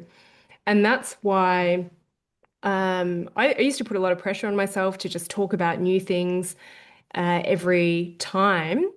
And that creates a lot more energy. And then I started receiving feedback where people would say, oh, is this new? But I haven't changed anything on the course platform really when it comes to those individual lessons. It's just that either we weren't ready to hear it, or now that we've evolved or created space and capacity, we hear it differently. So I love that that's what you're sharing from your perspective because you just trusted me and you went straight into release. I didn't have the gateway back then, and you're in it again now. Is if you've listened to it once, listen to it again. Listen to it over and over and over again, and something different will be heard. So thank you, Lisa. well, I just will also want to add the positive releases. And I know I'm in the release course, but it's with my friends and my family. And sometimes I have huge emotional waves. And when it is full, like I am so happy, I'm so grateful, I'm so like just safe and happy doing those releases and not like telling that person because you don't I don't ever get the response that I want. So doing the releases that in that way with myself and that person, the two-way is very helpful. So I think having the gateway is excellent because you have maybe work in your space here, but then you also have something to go back to. Yeah, absolutely. Oh, thanks for being so supportive with what's out there. And yeah, if you've got the book, it's shared in a written version. And when I wrote the book, I shared it with people in release, and people who'd been with me a number of times are like, oh, this makes so much more sense. I'm like, it's the exact same thing. It's just written in a different way. So I'm constantly learning about different ways to teach people. Yay, thank you so much. I'll just see what's popped up in the chat. Vanessa, always something to consider. Now I have to start my workday. We'll catch the replay. That's all good. Okay, I do have a question. I did try the process of the gateway and I need clarification about the process. Um, I'm going to speak to it as best I can. But every quarter at the moment, I do a call with the people in the gateway that you're more than welcome to come to and dive into it a little bit deeper. So I will try and answer that, but just pop your hand up. And I do find it easier if I can speak to people on video. It's just the way I engage, but I'll do my best if you're not able to, because it's still kind of a broad question there. Okay. I'll also say same thing happens when I watch a movie. I rewatch and I pick up more things. Yes. My question, any wisdom on processing a cesarean to clear the way for a VBAC? Currently driving, so no camera. Okay. Yeah. And so you're someone that has done the process with me. Okay. You can see Lorraine's hand up. Hi, Lorraine. Hello, how are you? Good. How are you? Good. So I'm gonna figure out how to join the gateway. And I wanted to know what came through to me too as I was listening to you is like what you mentioned about like we learn all this stuff about the nervous system. I think I got caught up in my mind in trying to learn everything. And I do the emotional work too. But I think there's something that, and like you mentioned about some people need to hear it and some people need to read it. And so I'm trying to maneuver that and where that sweet spot is. And maybe my question is like, how do I get the most of it for how I show up and receive? Because I'm like still trying to, it's like, as much as I've been with myself for so many years, I still don't know. Like it's almost like I try to avoid myself. And then I'm also realizing how like I was going through grief and processing layers. But then I realized that, oh, wow, I actually have shame and guilt that I haven't been looking at. And that's actually more important than the grief. Like it's way down there. And I've created these situations with my work and not having a job and all this like lack, but it's kept me in that shame and guilt. And so it's been perfect.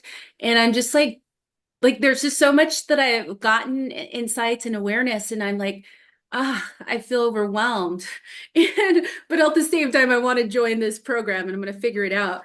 But I also want to see how do I make the most of it because I do programs and I don't do anything with them. Yeah. Okay. I hear you. And thank you for sharing. And yeah, that's the thing that I was talking about is like we're very good at intellectualizing, which keeps us in our mind. And then this is the value of action, doing something so that it can actually be felt by the body. So I love the context of the shame and the guilt that you feel, but the grief, but that's the thing is like, well, just start with the grief. Start with the thing that's accessible, that's easy. It's like I say, often anger reveals sadness underneath. But we don't try and access the sadness. We just access the anger first. And there's a variety of ways. Okay. And then just start with the grief and then let the shame and guilt come up. So I find a lot of people are very good at talking about and intellectualizing their emotions, but still not actually sitting with them and experiencing them. And so I've shared with previous release groups, it's like me watching YouTube videos on how to learn to ride a horse and being too scared to ask for support or to jump on the horse and get a lesson, get in the arena, etc. And that's what I'm constantly being told. It's in the experience of. And so this is the part that is missing for a lot of people is what does it actually feel like to process your emotions? Now, the thing is, and why I always value doing it with support is because for those of you who have been in release with me, you know the level of feedback that I give you, and I can catch it when your human mind is just in the way and sneaky bypassing. And that, that's the risk of what will happen in here. And I just don't want to exclude the people that actually nail this release process and get the effects. And then we can like tidy it up if ever you want to go to get support. So there's some beautiful masterclasses in there for you to just receive and go, oh, that's me. But what do I do with that? It helps you understand why you feel the way you do.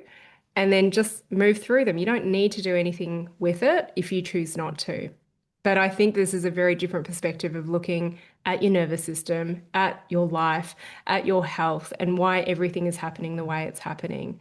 So I can see it. I can see how it's all tied in for you. And my wish for everyone is if you're experiencing this, like, why is this all happening to me, for me, is that you just start processing your emotions. You don't need to comprehend it. You just need to feel it in your body and create space.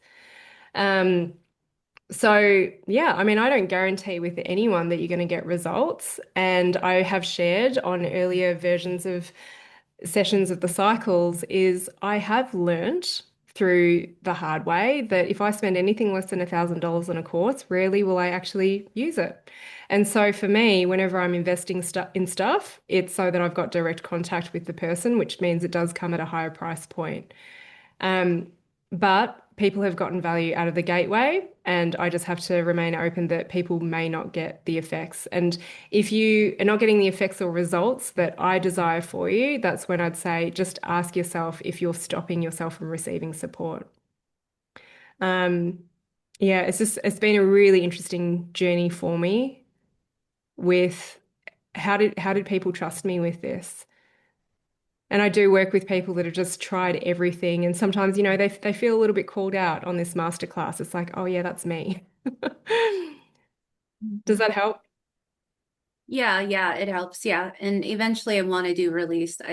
There's no way to even figure out how to do. That's Well, okay. I mean, I put it out there and it's just like I'm going to be moving soon and downsizing to a home. So, yeah. So hopefully moving into that home will change the energy for me too, so that I'm feeling not so like, yeah. Yeah. Yeah. Thank you. And look, in terms of the overwhelm piece, that's where I'm like, well, self-paced, uh, Hmm. you get to dictate how quickly you go through it. Some people will go through it in a week, other people will take a handful of months. And if you've got access to it, again, just what Lisa said, it's a reminder, listen to it over and over again. And something might just land differently on the day that you listen to it. Try and be Mm, present. yeah. I always recommend try and be present with whatever you are doing in life. And when it's self-paced again, you're not going to push yourself to have to do a release or not. Now, some people, what I will do, which I haven't actually done it, I don't think in this, is I will take the excerpt out of the book. So if you don't happen to have the book, then I'll put the book version in there so that you've got the spoken version, you've got the written version as well. Oh, You just don't get the cheat sheet, but you get a visual of the cheat sheet in the release flow in the Gateway experience. awesome. Thank you. Thank But you. have a look at the page because I've just completely overhauled it. I think it's a lot clearer about who it speaks to. And Okay. yeah, I am wanting to share my work with other people, but it's a huge thing for me to let go and actually start receiving from people that I didn't get the results. But yeah, I think you're going to get something out of it. Thank you. Thank you. Thank you. All right, thanks, Lorraine. Shamani, go for it.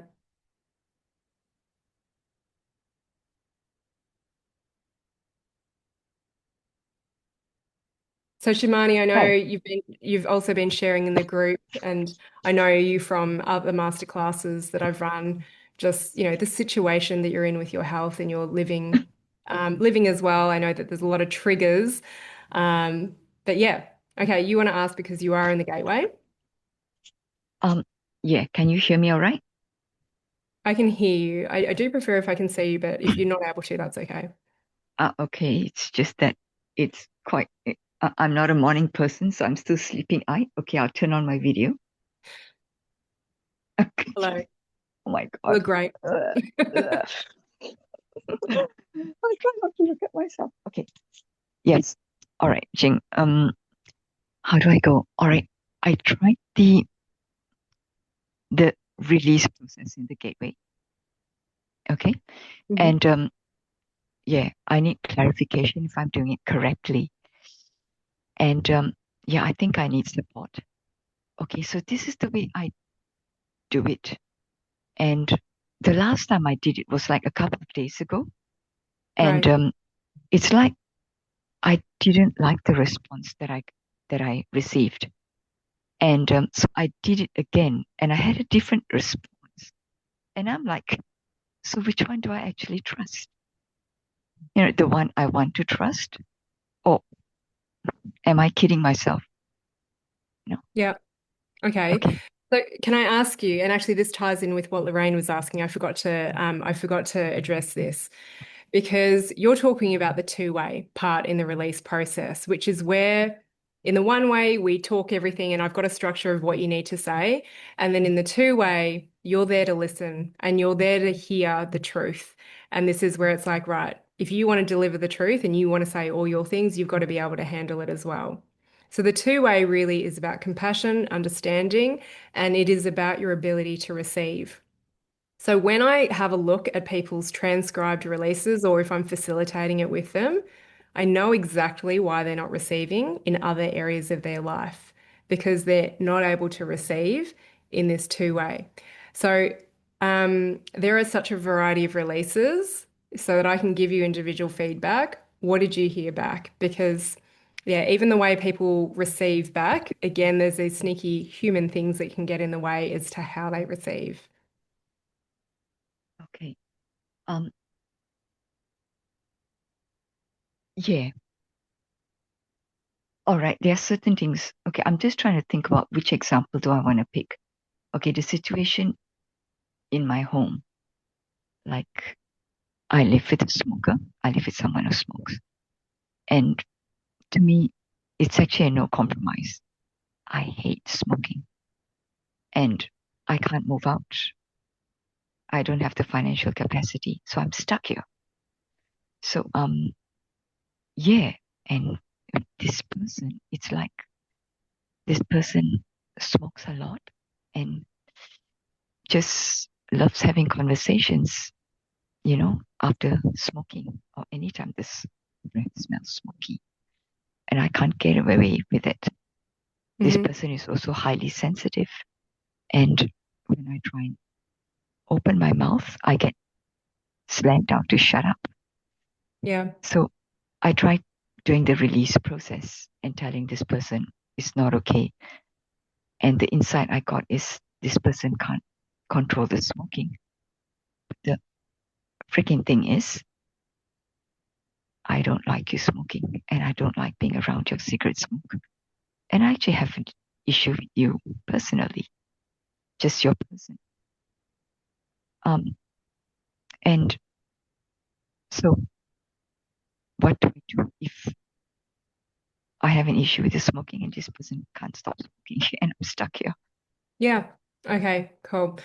So, how I would apply this is obviously this person triggers you. And I love that you did get the response that they can't control their smoking because I would see smoking as an addiction, as a behavior that is because there is this underlying emotion. For other people, it might be alcohol, drugs, retail therapy, binge eating, Yeah. overexercising. But the way that it's presenting for him is this smoking. So, as I said, I know that the theme of the two-way conversation is to be able to come from a place of compassion and understanding. So if you're in a situation that you really feel like you can't leave this environment, then yeah, apply the process to see if you can change how you feel about it. Because otherwise, every time you have a conversation, you just keep on going back and forth with the protective layers. So yeah, he would give you if you the release was about his smoking and you're confronting about that, you know that this isn't going to go down well in a real life conversation. So keep it to a release where he can actually handle hearing how you feel about it. But I think what's going to be more important and what the value of the release is that you simply feel heard in how you're feeling. Now, I say to people, and I think there's an expectation of change. But in the bigger picture is you are in this person's home. And there's also a positive release to do on that, in my view. So there is the challenge, but there's also this positive that you are actually being supported in that way because you can't move out. This is where it starts to go down some rabbit holes. And I would just say that what you received, I'm like, that is valuable. Can you have compassion for that person that they feel at this moment in time that they can't stop their smoking? And I'm going to say the deeper layer around that is probably they've got an emotional state that leads them to smoke. Now, if I was working with them, I wouldn't tell them you need to stop smoking. I would just work with their emotional layers and processing, and naturally, they might want to stop. And so, how is it that you can come to peace with this environment and this situation that you have found yourself in so that you're no longer triggered by the smoking? Honestly, this is where I do want people to experience it. And there's a story in the book where a lot of people in the two-way, they do struggle with it. It's probably the hardest part of the release process because it is about receiving. And I think that you've already got this belief that he will never say these things to me. He will never give me what I want. And that's where I say to people, just give it a go. Like, try on. What does it feel like to actually receive what you want to hear from this person? Because actually, it's not just about receiving from this person in your life. And this is what Lorraine was talking about, is it's about receiving from anything in your life, like all of the support, all of the modalities, all of the energy that is around you. And so the two-way really does reveal when there's that block to that receiving channel. And what's been amazing is that when people release on people in their life, even though they sit there, it's so common for people to say, they'll never say this, I'm finding real difficulty with this. When they finally get it, it is not unusual for me to hear, you'll never guess what they said to me. And I'm like, I know. They probably said everything to you that was said to you in your release. Now, only people that have probably been in release can share that, yes, that is true. Like I see some people nodding and smiling. Um, and that's like if I was supporting you with that release, I would really be refining it. Have you done any bypasses? Are you actually following the steps or just saying, I don't believe this is going to happen, and so therefore I don't do it? And that's where I would say start with something really easy. Okay, start with another person because this person triggers you. But we often try and go for the hardest thing that we think is going to create the biggest change. But sometimes it is in like the most subtle releases or the ones that we don't think have a lot of charge. So maybe it's about building yourself up, starting with something different rather than getting hung up on this one that doesn't seem to be working for you. And the thing is that sometimes we receive the truth in our releases and it can be difficult to handle. So, can you accept that this person isn't going to change this in this point in time? So what is the choice you've got? Can you work with how you feel about the situation? Okay, Jing. I have to confess that I'm actually afraid of the impact it has on my health. So that's where I'm non-negotiable. Mm-hmm. Yeah, I guess that's the block. Yeah. So I share with people that learning to verbalize yourself in a release process is going to help you with your real life conversations with people. But you don't share what you've shared in your release. You've got to just shift your energy around it. And the way you approach the conversation, again, this is a bigger topic, and I don't think you're ready for how do I hold this conversation with someone. This is where I go, you just need to release. Are you accessing the scream to just discharge some of your energy so that Yes. maybe this person can actually receive you and know that it's not like a criticism or you trying to control or tell them what to do. So it does come back to a compassion of understanding as to why are people in the position that they are in. So I'm going to say that this sounds like it's probably just one that you're getting stuck on. There's some blocks around it. Can you start with something easier Yes. and see how you go? And look, if I ever have one of the live sessions again, then you can come on and you can share where you're at. So usually I'll try and do them once every 3 months. I might do them more regularly, but I'm not promising that just yet. Okay. Can I leave messages on your Facebook? No, sorry, not for support with Oh, once you're in okay. that. So my Okay. my line I, is that release is where I give people support with that. okay. Yeah. All right. Thanks for But, this. but thank you for asking. Keep showing up, and if I ever have these opportunities, then you can go deeper. But that's where my integrity is around. People know that at different levels of investment, they get different levels of support. Okay. Thank you. Yeah. Okay. Anyone else got a question? I think there was some in the chat that I'll come to. Hmm. Okay. So Gemma asks, any wisdom on processing a cesarean to clear the way for a VBAC, a vaginal birth after cesarean? So this person has done, well, I'm pretty sure you're the Gemma that I know that has done my course before. Actually, I probably need to know because that is, well, they're not on the call anymore. Are you? Yeah, Gemma's left. Okay. Look, the way that I give this feedback is going to depend on how much you know of the process. Um, and there are some things that I feel like they do get a little bit curlier and might need a little bit more support. Where would I go with this? A vaginal birth after a cesarean. So there is a desire on this.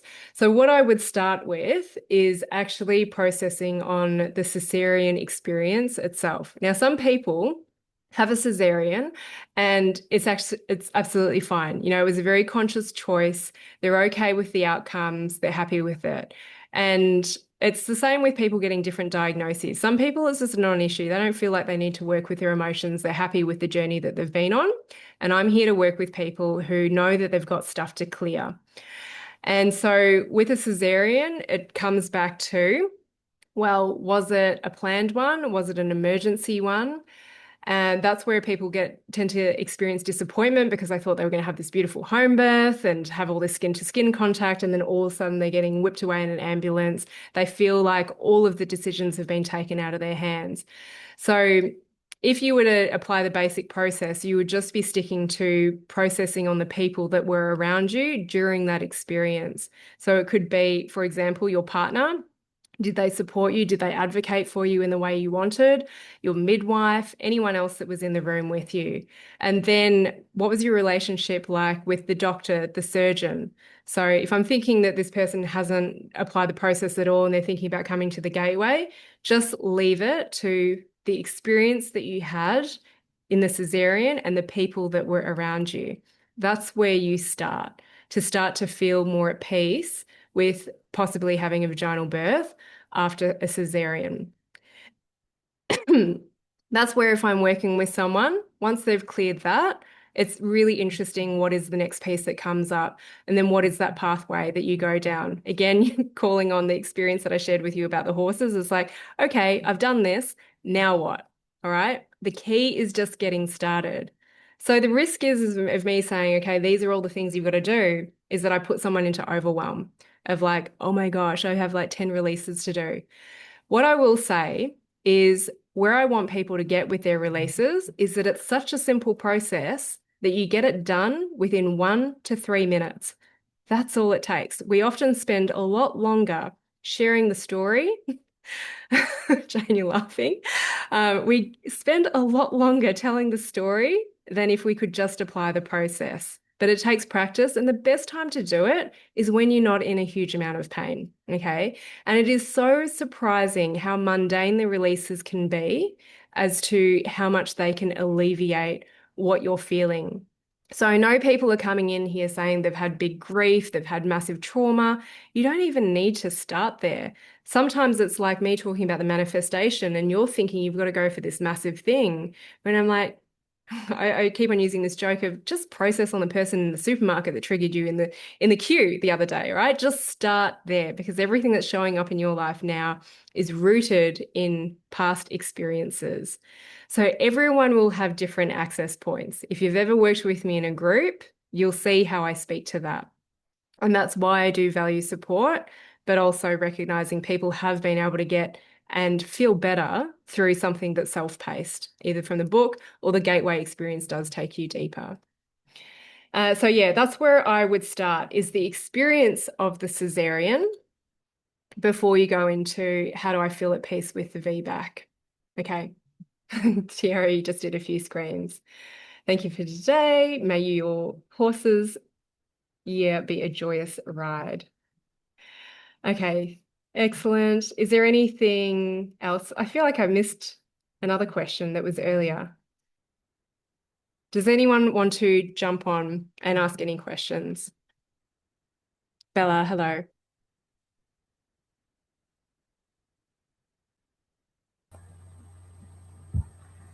No, I just want to, I guess, share something because it's the first, I guess, time because you're sharing about the, what is it, the gateway, and you were sharing about the screens.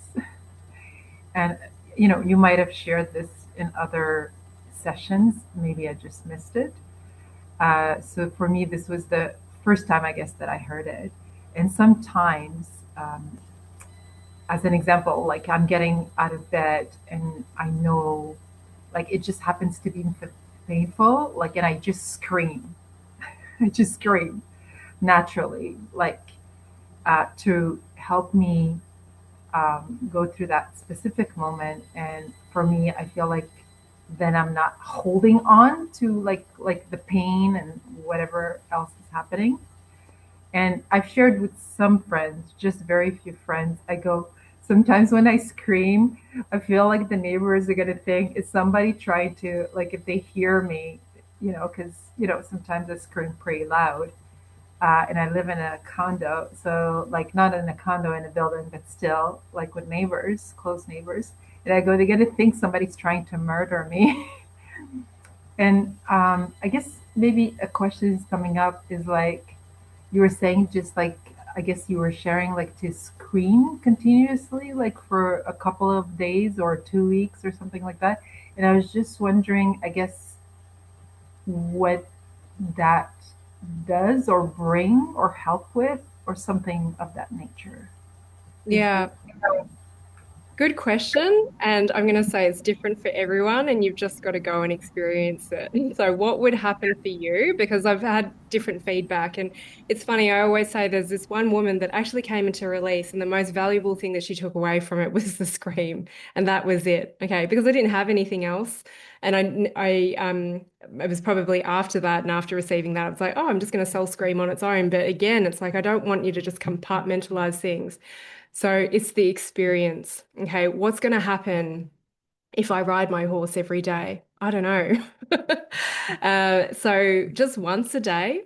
It was interesting. There's someone who's doing release at the moment, and then I found out they were doing it a few times a day, and there was like stuff coming up. I'm like, hang on, that's too much. Just once a day, once a day. And when I'm supporting people, sometimes the scream is too much for them. So I do have alternatives around it. Like to me, I want to cut through the excuses of what it takes to actually get on board processing your emotions, because you are going to continue having experiences every day in your life where emotions are associated with it. Like even right now. So if you're able to, just do it. I mean, I even talk about it on the micro training about, are other people going to hear me? What do they think? There's alternatives of how you can do it. And there are some people, because of health and medical conditions, can't scream. So I've got alternatives for that. So all I can say, like the emotional work, is I'd love you to experience it and find out what's in it for you. And there's a little scream journal so you can actually document it. Um, yeah, I've talked a lot about, documenting your experiences so that you can look back on them. Okay. Curiosity, Okay. what would happen if I did this every day? What would happen if I do this just for a week? Okay, so maybe don't go for 3 weeks, maybe just go for a few days. It is Mhm. fascinating the feedback that I get from people. Okay. Yeah, I Yeah. think it was more for me. Like I've tried journaling before, on and off, and it's just like yeah, I don't know how to explain it. Just like I don't know, like it just doesn't, I guess, work for me, or maybe it's just something I don't like, even for like nutrition and stuff. Like people go, well, why don't you keep track to see if But like okay, so this is the thing. Like that's available for you. The little yeah, journal is available for you, but you don't need to do it because I only brought that in last year. Before that, yeah, people would just scream. So this is again where our mind is going, okay, I'm investing in this, I've got to do it all. Maybe one masterclass changes it all for you. Maybe just the scream changes it for you. It's like not about implementing everything.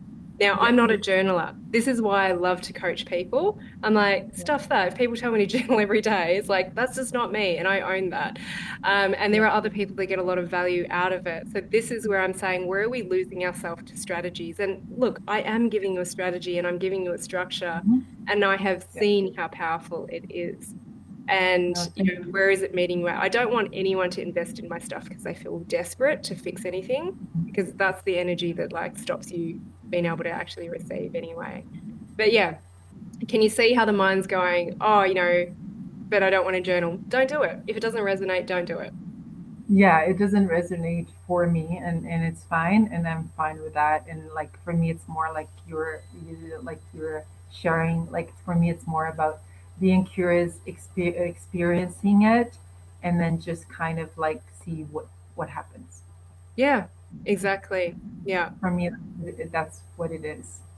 Yeah, cool. Yeah. And I love it if you guys do get in touch with me, like some of the testimonials that I shared, they were just randomly emailing me and saying, this has been my experience of being in the gateway, like this little part or this masterclass. Do feel free to share that with me. And then if you've got any questions, then just be prepared for me to say, I think that this is where you actually need to be. Okay. So that's what I'm shifting in how I share the work. So message Okay. me and then just be prepared to get the truth from me. All right. It's the only way I can operate. Thanks, Yeah. Bella. Thank you, Jen. Also, so Angela, it was your question. I'm curious as to why you think that some people get results and some don't. I did talk about support, but do you want to come on and ask any more about that? Because what I find easiest to speak to is someone's specific experience of it. I'll go to Jane in the meantime. Jane. There's a couple of things I want to share. Two things. Yesterday, I finally printed out my history and your response to it, and I'm sort of writing in because that's how I operate. And I just remember going through thinking, oh my God, and just feeling the fear. I was just engulfed in fear of it just seemed overwhelming. How am I going to do this? And then I had this lovely little voice come through saying, it doesn't have to be perfect.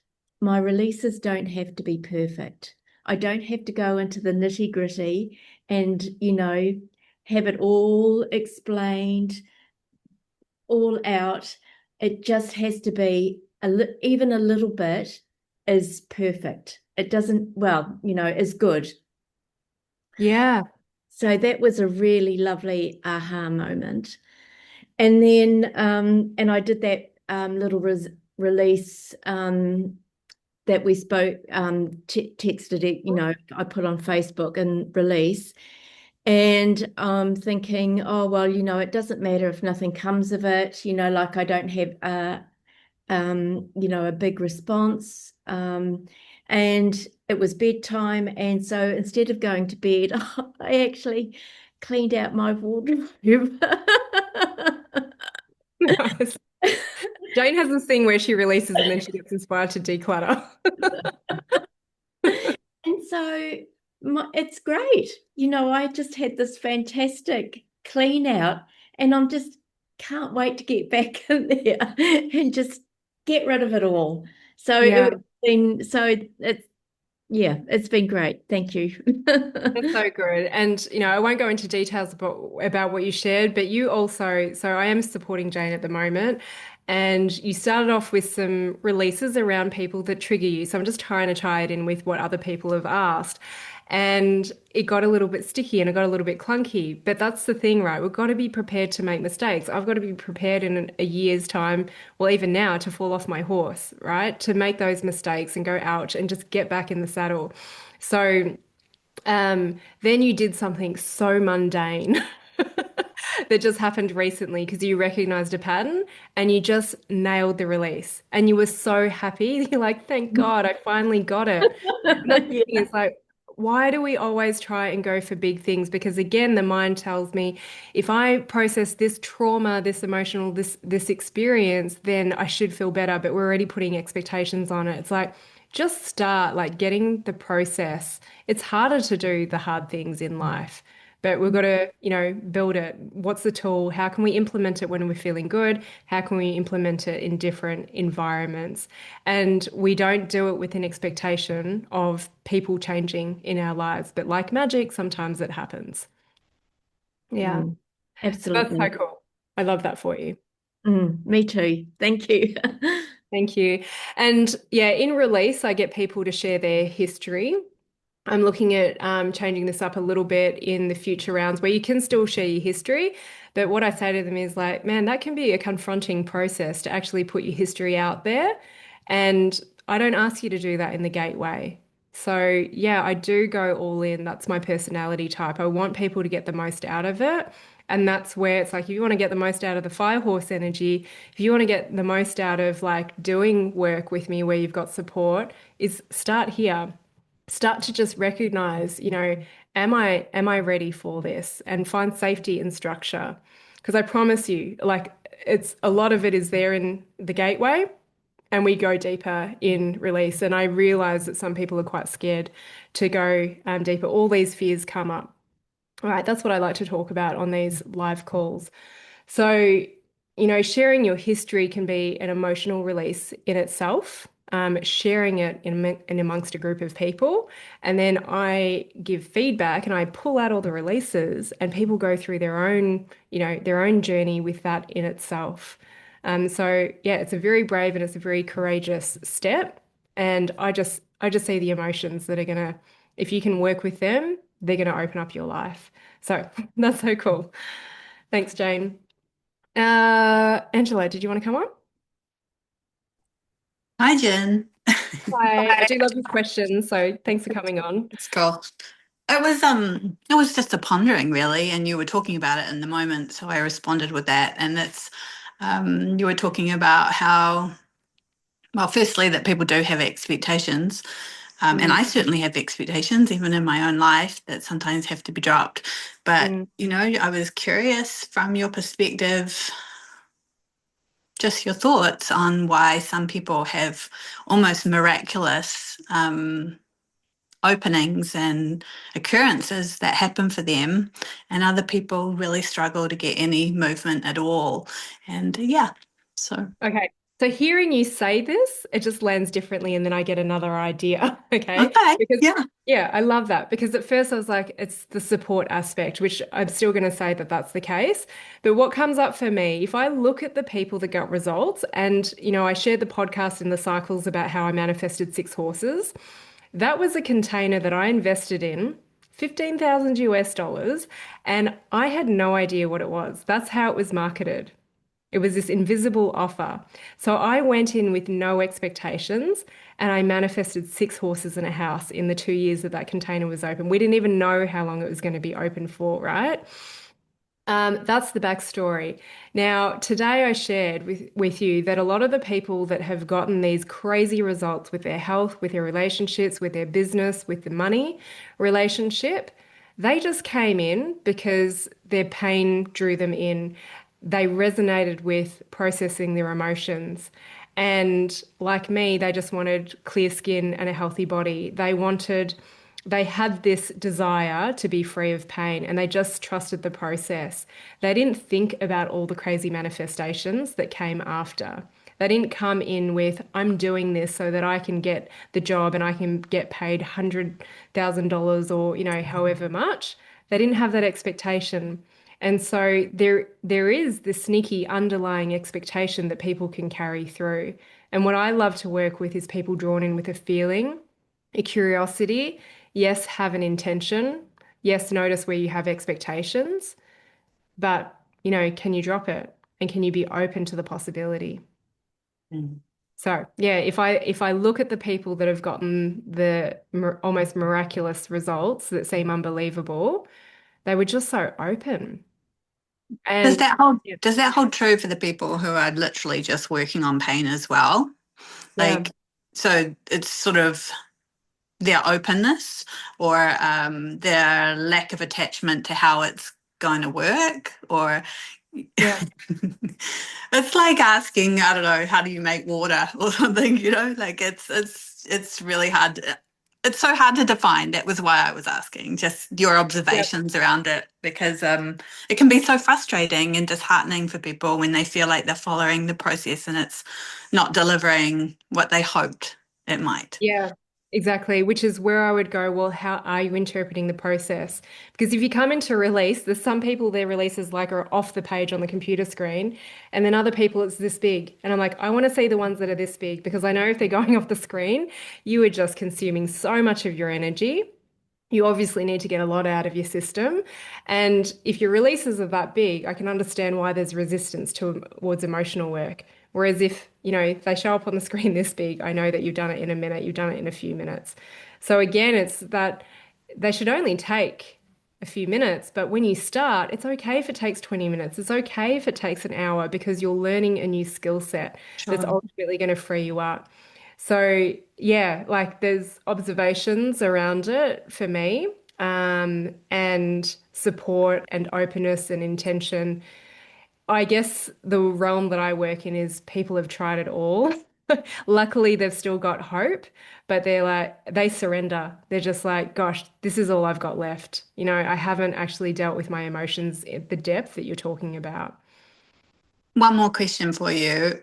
Do Mhm. you find, maybe the answer is no, but do you find for people that there's usually something they haven't yet seen and that's what you help them with?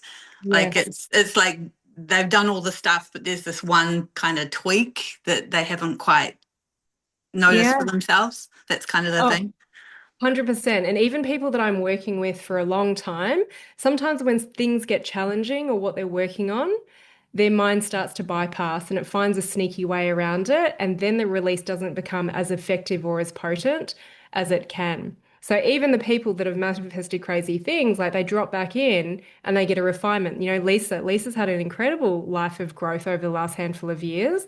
And she's come back in and she's realized another layer behind the same structure and how it could be used in a variety of ways. So yeah, it's people, you don't realize what you're doing when it's just so normal for you that you don't know another way. Again, using the horse as an experience as through my experience is I just don't know what to do next. And I need to be told, but then eventually I'm going to find the flow at some point. When is that going to come? I've got to just keep on putting myself in the arena. I've got to keep on having the experience. And there are some people that will jump on a horse at the rodeo and just like nail it. And there are other people like it's a long process. One more thing. Yeah. What can you say about support? Like, because that's your answer, right? So, like, can you Mm. extrapolate what support is for people? And I don't know why I'm even asking these questions because I kind of Yeah. intuitively know, but I feel like it's helpful to hear it from you, What does Yeah. support mean and how does it work? And Yeah. So support is being able to ask questions in the moment. And so when you're in pain, often it is good to fall back on a structure and be told what to do and trust the process. And I know that through applying the process, like people can have questions about the scream, people can have questions about the whole release process. So it's truly all there. And I know that I've invested in support because I know that this person has put this amazing course out there because it's worked for people. And some people have been able to run with it, and other people need to be able to ask questions. So that's through my own experience. Um, and yeah, support is, as you said it, like I see one of my gifts is I can call out if you're willing to receive it from me. I can see what you're not able to see. So there are people, usually what you come to with these live coaching sessions is you're working on what you can see. And I'm like, if I got my eyes on your history, I would be able to see what you actually need to work on. And so we get hooked on it. And then I just want people to recognize how many years have you been talking about this? Probably trying to find, not you specifically, Angela, but trying to find someone to help you with it. But just, give things a go. Everything that you've consumed up until now has gotten you to where you're at. But now the question and probably why you're here is, what's the next thing that's going to move you? Because what got you here is not going to get you to where you want to go. So it's an evolution of it, and I very much saw it as an osteo that some people did not align with me as an osteo. Some people do not align with me now, and that's okay. Um, and the support that you receive is really important. I think the support that we attract also says a lot about where we're at. And I've just seen it, practitioners drop off on people's healing journey, and then it's holding that trust that they're going to attract the right next people. Maybe they didn't even need that support. That support was coming from a fix-it mentality. But I'm a huge advocate, and I talk a lot about it in my book. I would say the book is the gentlest way to really understand my work, is that the support you get and the place the practitioner is in is really important because as an osteo, there's hundreds and thousands of osteos out there, but we all treat differently. We all bring a different energy. So we all have a place. Mm. Cool. Thank Yeah. you. Thanks so much, Tiara.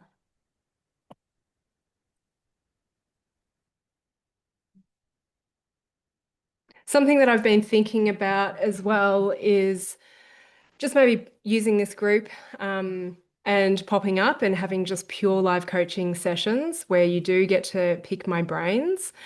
Um, I wish that I could make it as simple as this is what you need to release on. But again, as Angela said, remember that you guys are coming on and you're presenting what you think you need to work on versus, the root that could really be worked on. And I would love to be able to put them on the podcast. So, yeah, let me know if you guys are open to that because this is my favorite thing is to interact with people. Tiara, Hey Jen, greetings, greetings. hello. Um, you saw my hand. I don't know if you saw my hand go up and then go down, go up and go down. So I'm definitely going to get into the last program that you mentioned because it's something that's within my reach. Um, so my question is, you mentioned something before and you said expect me to kind of tell you suggest to you where you should go in terms of the work that the offerings that you have put out.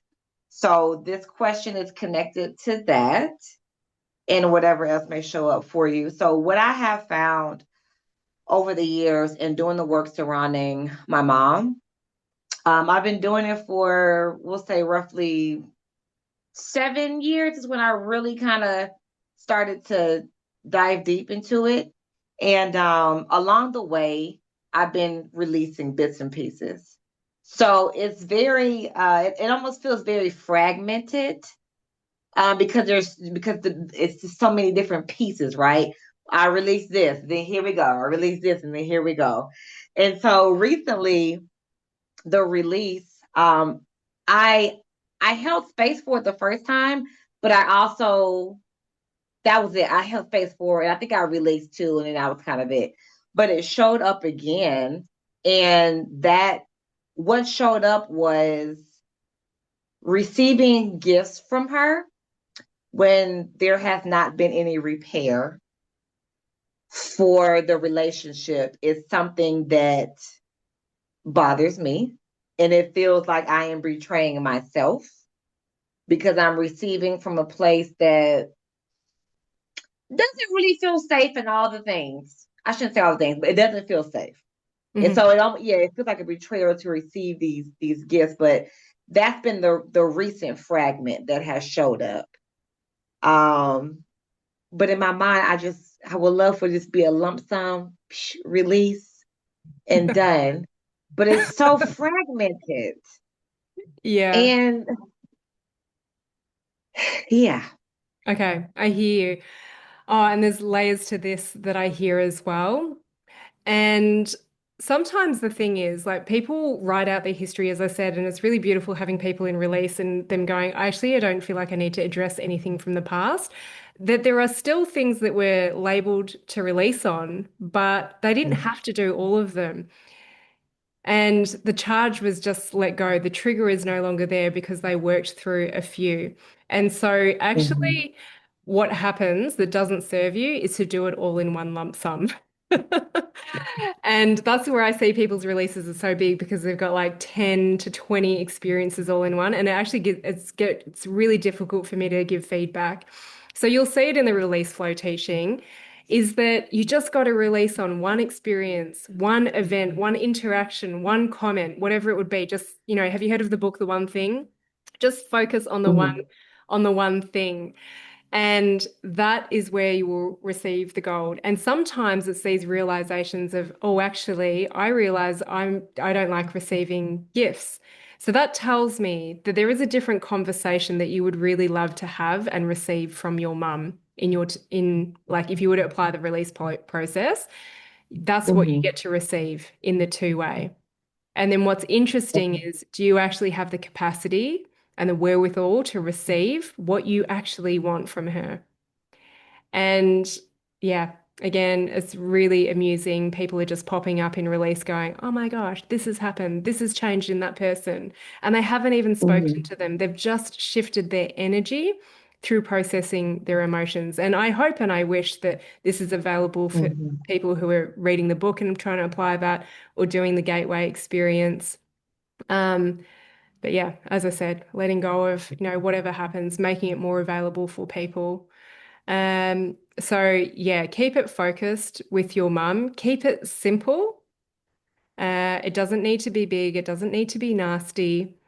And yeah, I think it's probably whenever people say I'm releasing, I'm like, okay, well, how are you releasing? Because I do attract people who have done a lot of emotional work and they're like, I've never done it Mhm. this way. Okay. Mhm. Thank you. You're welcome. And yeah, it is hard for me to hear when people are like, okay, I applied it, but I haven't felt the shift. So maybe the support is around try something else. Okay. If you take anything away from today, is just start easy. Don't go for your big traumas. Don't try and uncover suppressed memories. Just work on the stuff that you know. And then your body is going to build trust in you that you can handle this. And you're going to be able to go deeper and deeper and deeper and so on. Um, yeah, it is challenging for me to hear that you guys have tried it and maybe not gotten the results that you desire, but I know that that's something that is a bigger conversation and that's what we have in release. But yeah, this is where I'm just trying to navigate how can I put stuff out there and yeah, have people not just discredit this process. That was the fear for me putting the book out there is that people are going to discredit it because they're like, oh, done the basic one, there's nothing there. Now, there are some people that never have releases to do on people. It's pretty uncommon, but it does happen. And you got to remember, there's also positive releases. That's what Lisa was talking about. And they've always been part of release. And you can put the positive spin on the one that you see in the book or the gateway. But a lot of people, they come in going, I need to release all the negative stuff. But there is actually so much emotion for a lot of people around the positive. Um, yeah. Does anyone else have a question?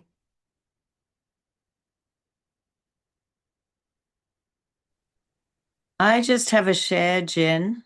It's Yeah. Lisa. Hi, Lisa. I'll put my video on. I haven't been able to put it on because bandwidth is flaky. That's all right. Give it a go. Let me see if I can put it on. Yay. Hi. Hi. Yeah, it's just to share really about where I'm at and what's works and what doesn't work. And as you know, like I've had that broken foot, and since getting back, like on the horse and being able to walk again, the Vata in me just wants to catch up on lost time, and boom, I want to just get going, and that's the lesson, is coming back into the body, slowing down, and so I have an opportunity to go to the States in April. And, like I had to diss my Bali trip this time because of the foot. And I'm thinking, oh, by April, my foot's going to be great. So I started like checking prices and looking at things. And it's a conference, which in my modality that I do. And I haven't been able to go for 3 years. And I thought, I feel this is the year of the horse. Things are opening up. So I got really excited and started looking at prices, and the airfares were just ridiculous. I went, oh, fuck, I don't really want to pay that. So I actually remembered from the cycles last video, you did this really cool grounding. And I actually got it up again, and I sat there and it just went into that grounding exercise. And I just really was really feeling my energy, but really feeling your energy from your trip to the States. And I just like focused on the end result. So, like, as soon I just felt at peace. So I got online, and there's airfares for $1,000 return, What? to No San way. to San Fran, and I went, thank you. That's amazing. I know. So, of course, now all the doors are opening up for my accommodation at the retreat center because I've left it so long to book, and they just happen to have 2 rooms left. I contacted them yesterday. So, I just want to share that, like it shows up in ways that it's like you're saying, don't have the expectation, don't put the expectation of it. And I just sat there in absolute like freedom of just like whatever is going to happen, this is my heart's desire. Let's see, what we can land here, and just using that grounding, simple grounding technique. We've got a toolkit of so many things that we can use. And sometimes we go for the really like serious heavy hitters, but sometimes we don't need to do that. So Yeah. dialing it back to simple has been my message of today. What you said, you've gone back to your basics of what you started off at. And, that for me, when you said, that was like the download, the revelation that you got for release. And then we go off on our merry way and try and bring all these other fancy things in. And sometimes we just have to just go to simple, go to our heart and see, what's true for us. So yeah, Yeah. I just wanted to share that to encourage people, like it doesn't, sometimes it shows up how you don't think it's going to show up. Yeah, exactly. Like we can express what we need, but we will get what we need. Oh, Yeah. I love that for you. Thank you Yeah. so much for sharing. These are the kind of things like I should get you on the podcast, like to talk about, because there's so much more behind the story that Yeah. it's just magical. And yeah, I have been a little bit stumped today. It's like, how do I answer this? And I'm so grateful to the people that have just said yes and honestly trusted me when the only thing out there was a bigger offer. Um, and yeah, for you to come here, even though you've done the work, right? It's never over, but it gets to be fun. And you get to apply things like that. So that's cool because actually Lisa's talking about something that's for free on the cycle. So why is it that she gets this experience and someone else doesn't get this experience? Was it the grounding exercises or was it the visualization, which I think was on session 5? It was on session 5. What? Okay, Yeah. yep. Yeah. That was the Oh, visualization. okay. Yeah. But Okay. I did start off with a grounding. Yeah. Yeah. Yeah. That's Yeah. super cool. I Yeah. love that. So yeah, I do have grounding exercises in the book that you can access even if you get like the paperback Amazon version or the ebook. And then yeah, I just love that. That has been the theme for today that I wanted to share is come back to basics, come back to the simplicity. Of course, when people say, okay, I'm coming back to simple and basics, I do wonder, okay, how? What structure are you using? Is it the right one to meet you where you're at? Because this is not to say, right, that everyone should go do that visualization in session 5, but that's just met you at the right time. I freaking love it. Uh, Yeah. yeah, that's super cool. You know that this is very much about being open to the magic. Yeah, and I just want to share too, when I came across your work, it was some random email that came. I might have signed up for something on like your Insta page or, oh, that looks really cool. And then the book, it was the book that really spoke to me. And I, stalked you a bit on Facebook and go, Yeah. what is this book? And it was the special edition, and I didn't know anything about you. I just knew in my heart intuitively, I got to dive more into this. So yeah, that's where like to build up spirit and to build up heart and to build up your intuition, to trust where that's going to lead you. So yeah, it's been a wonderful journey.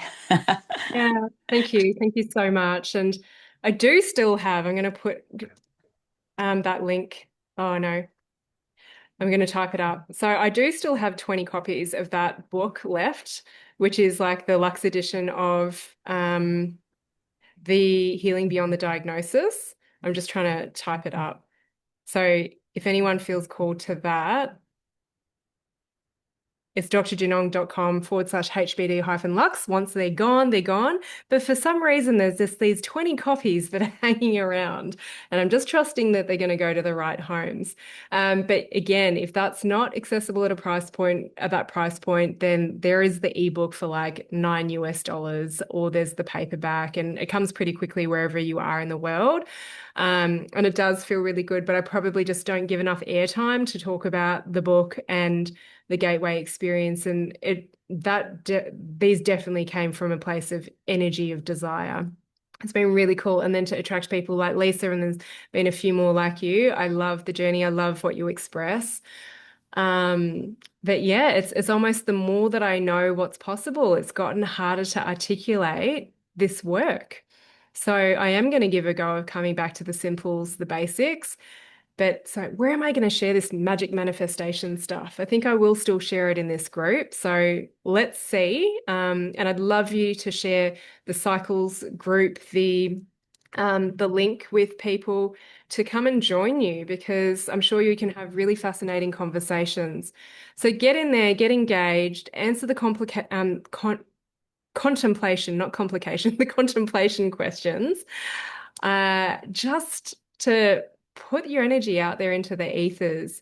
And this is all about building capacity. So I'm coming back to the power of my work. My sole purpose is helping people process their emotions, empty out their emotional cup, create space for more, to receive the message in their experience, and then, of course, to be able to receive everything else beyond what you thought possible.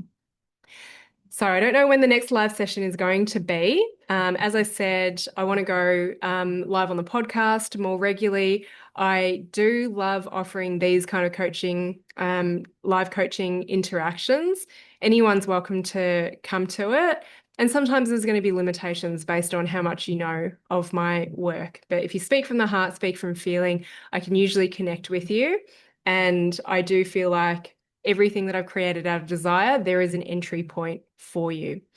All right, so Gong Hee Fat Chai, happy Fire Horse energy year. May you all have the capacity to receive what is around you. Okay, thank you so much. I will see you soon.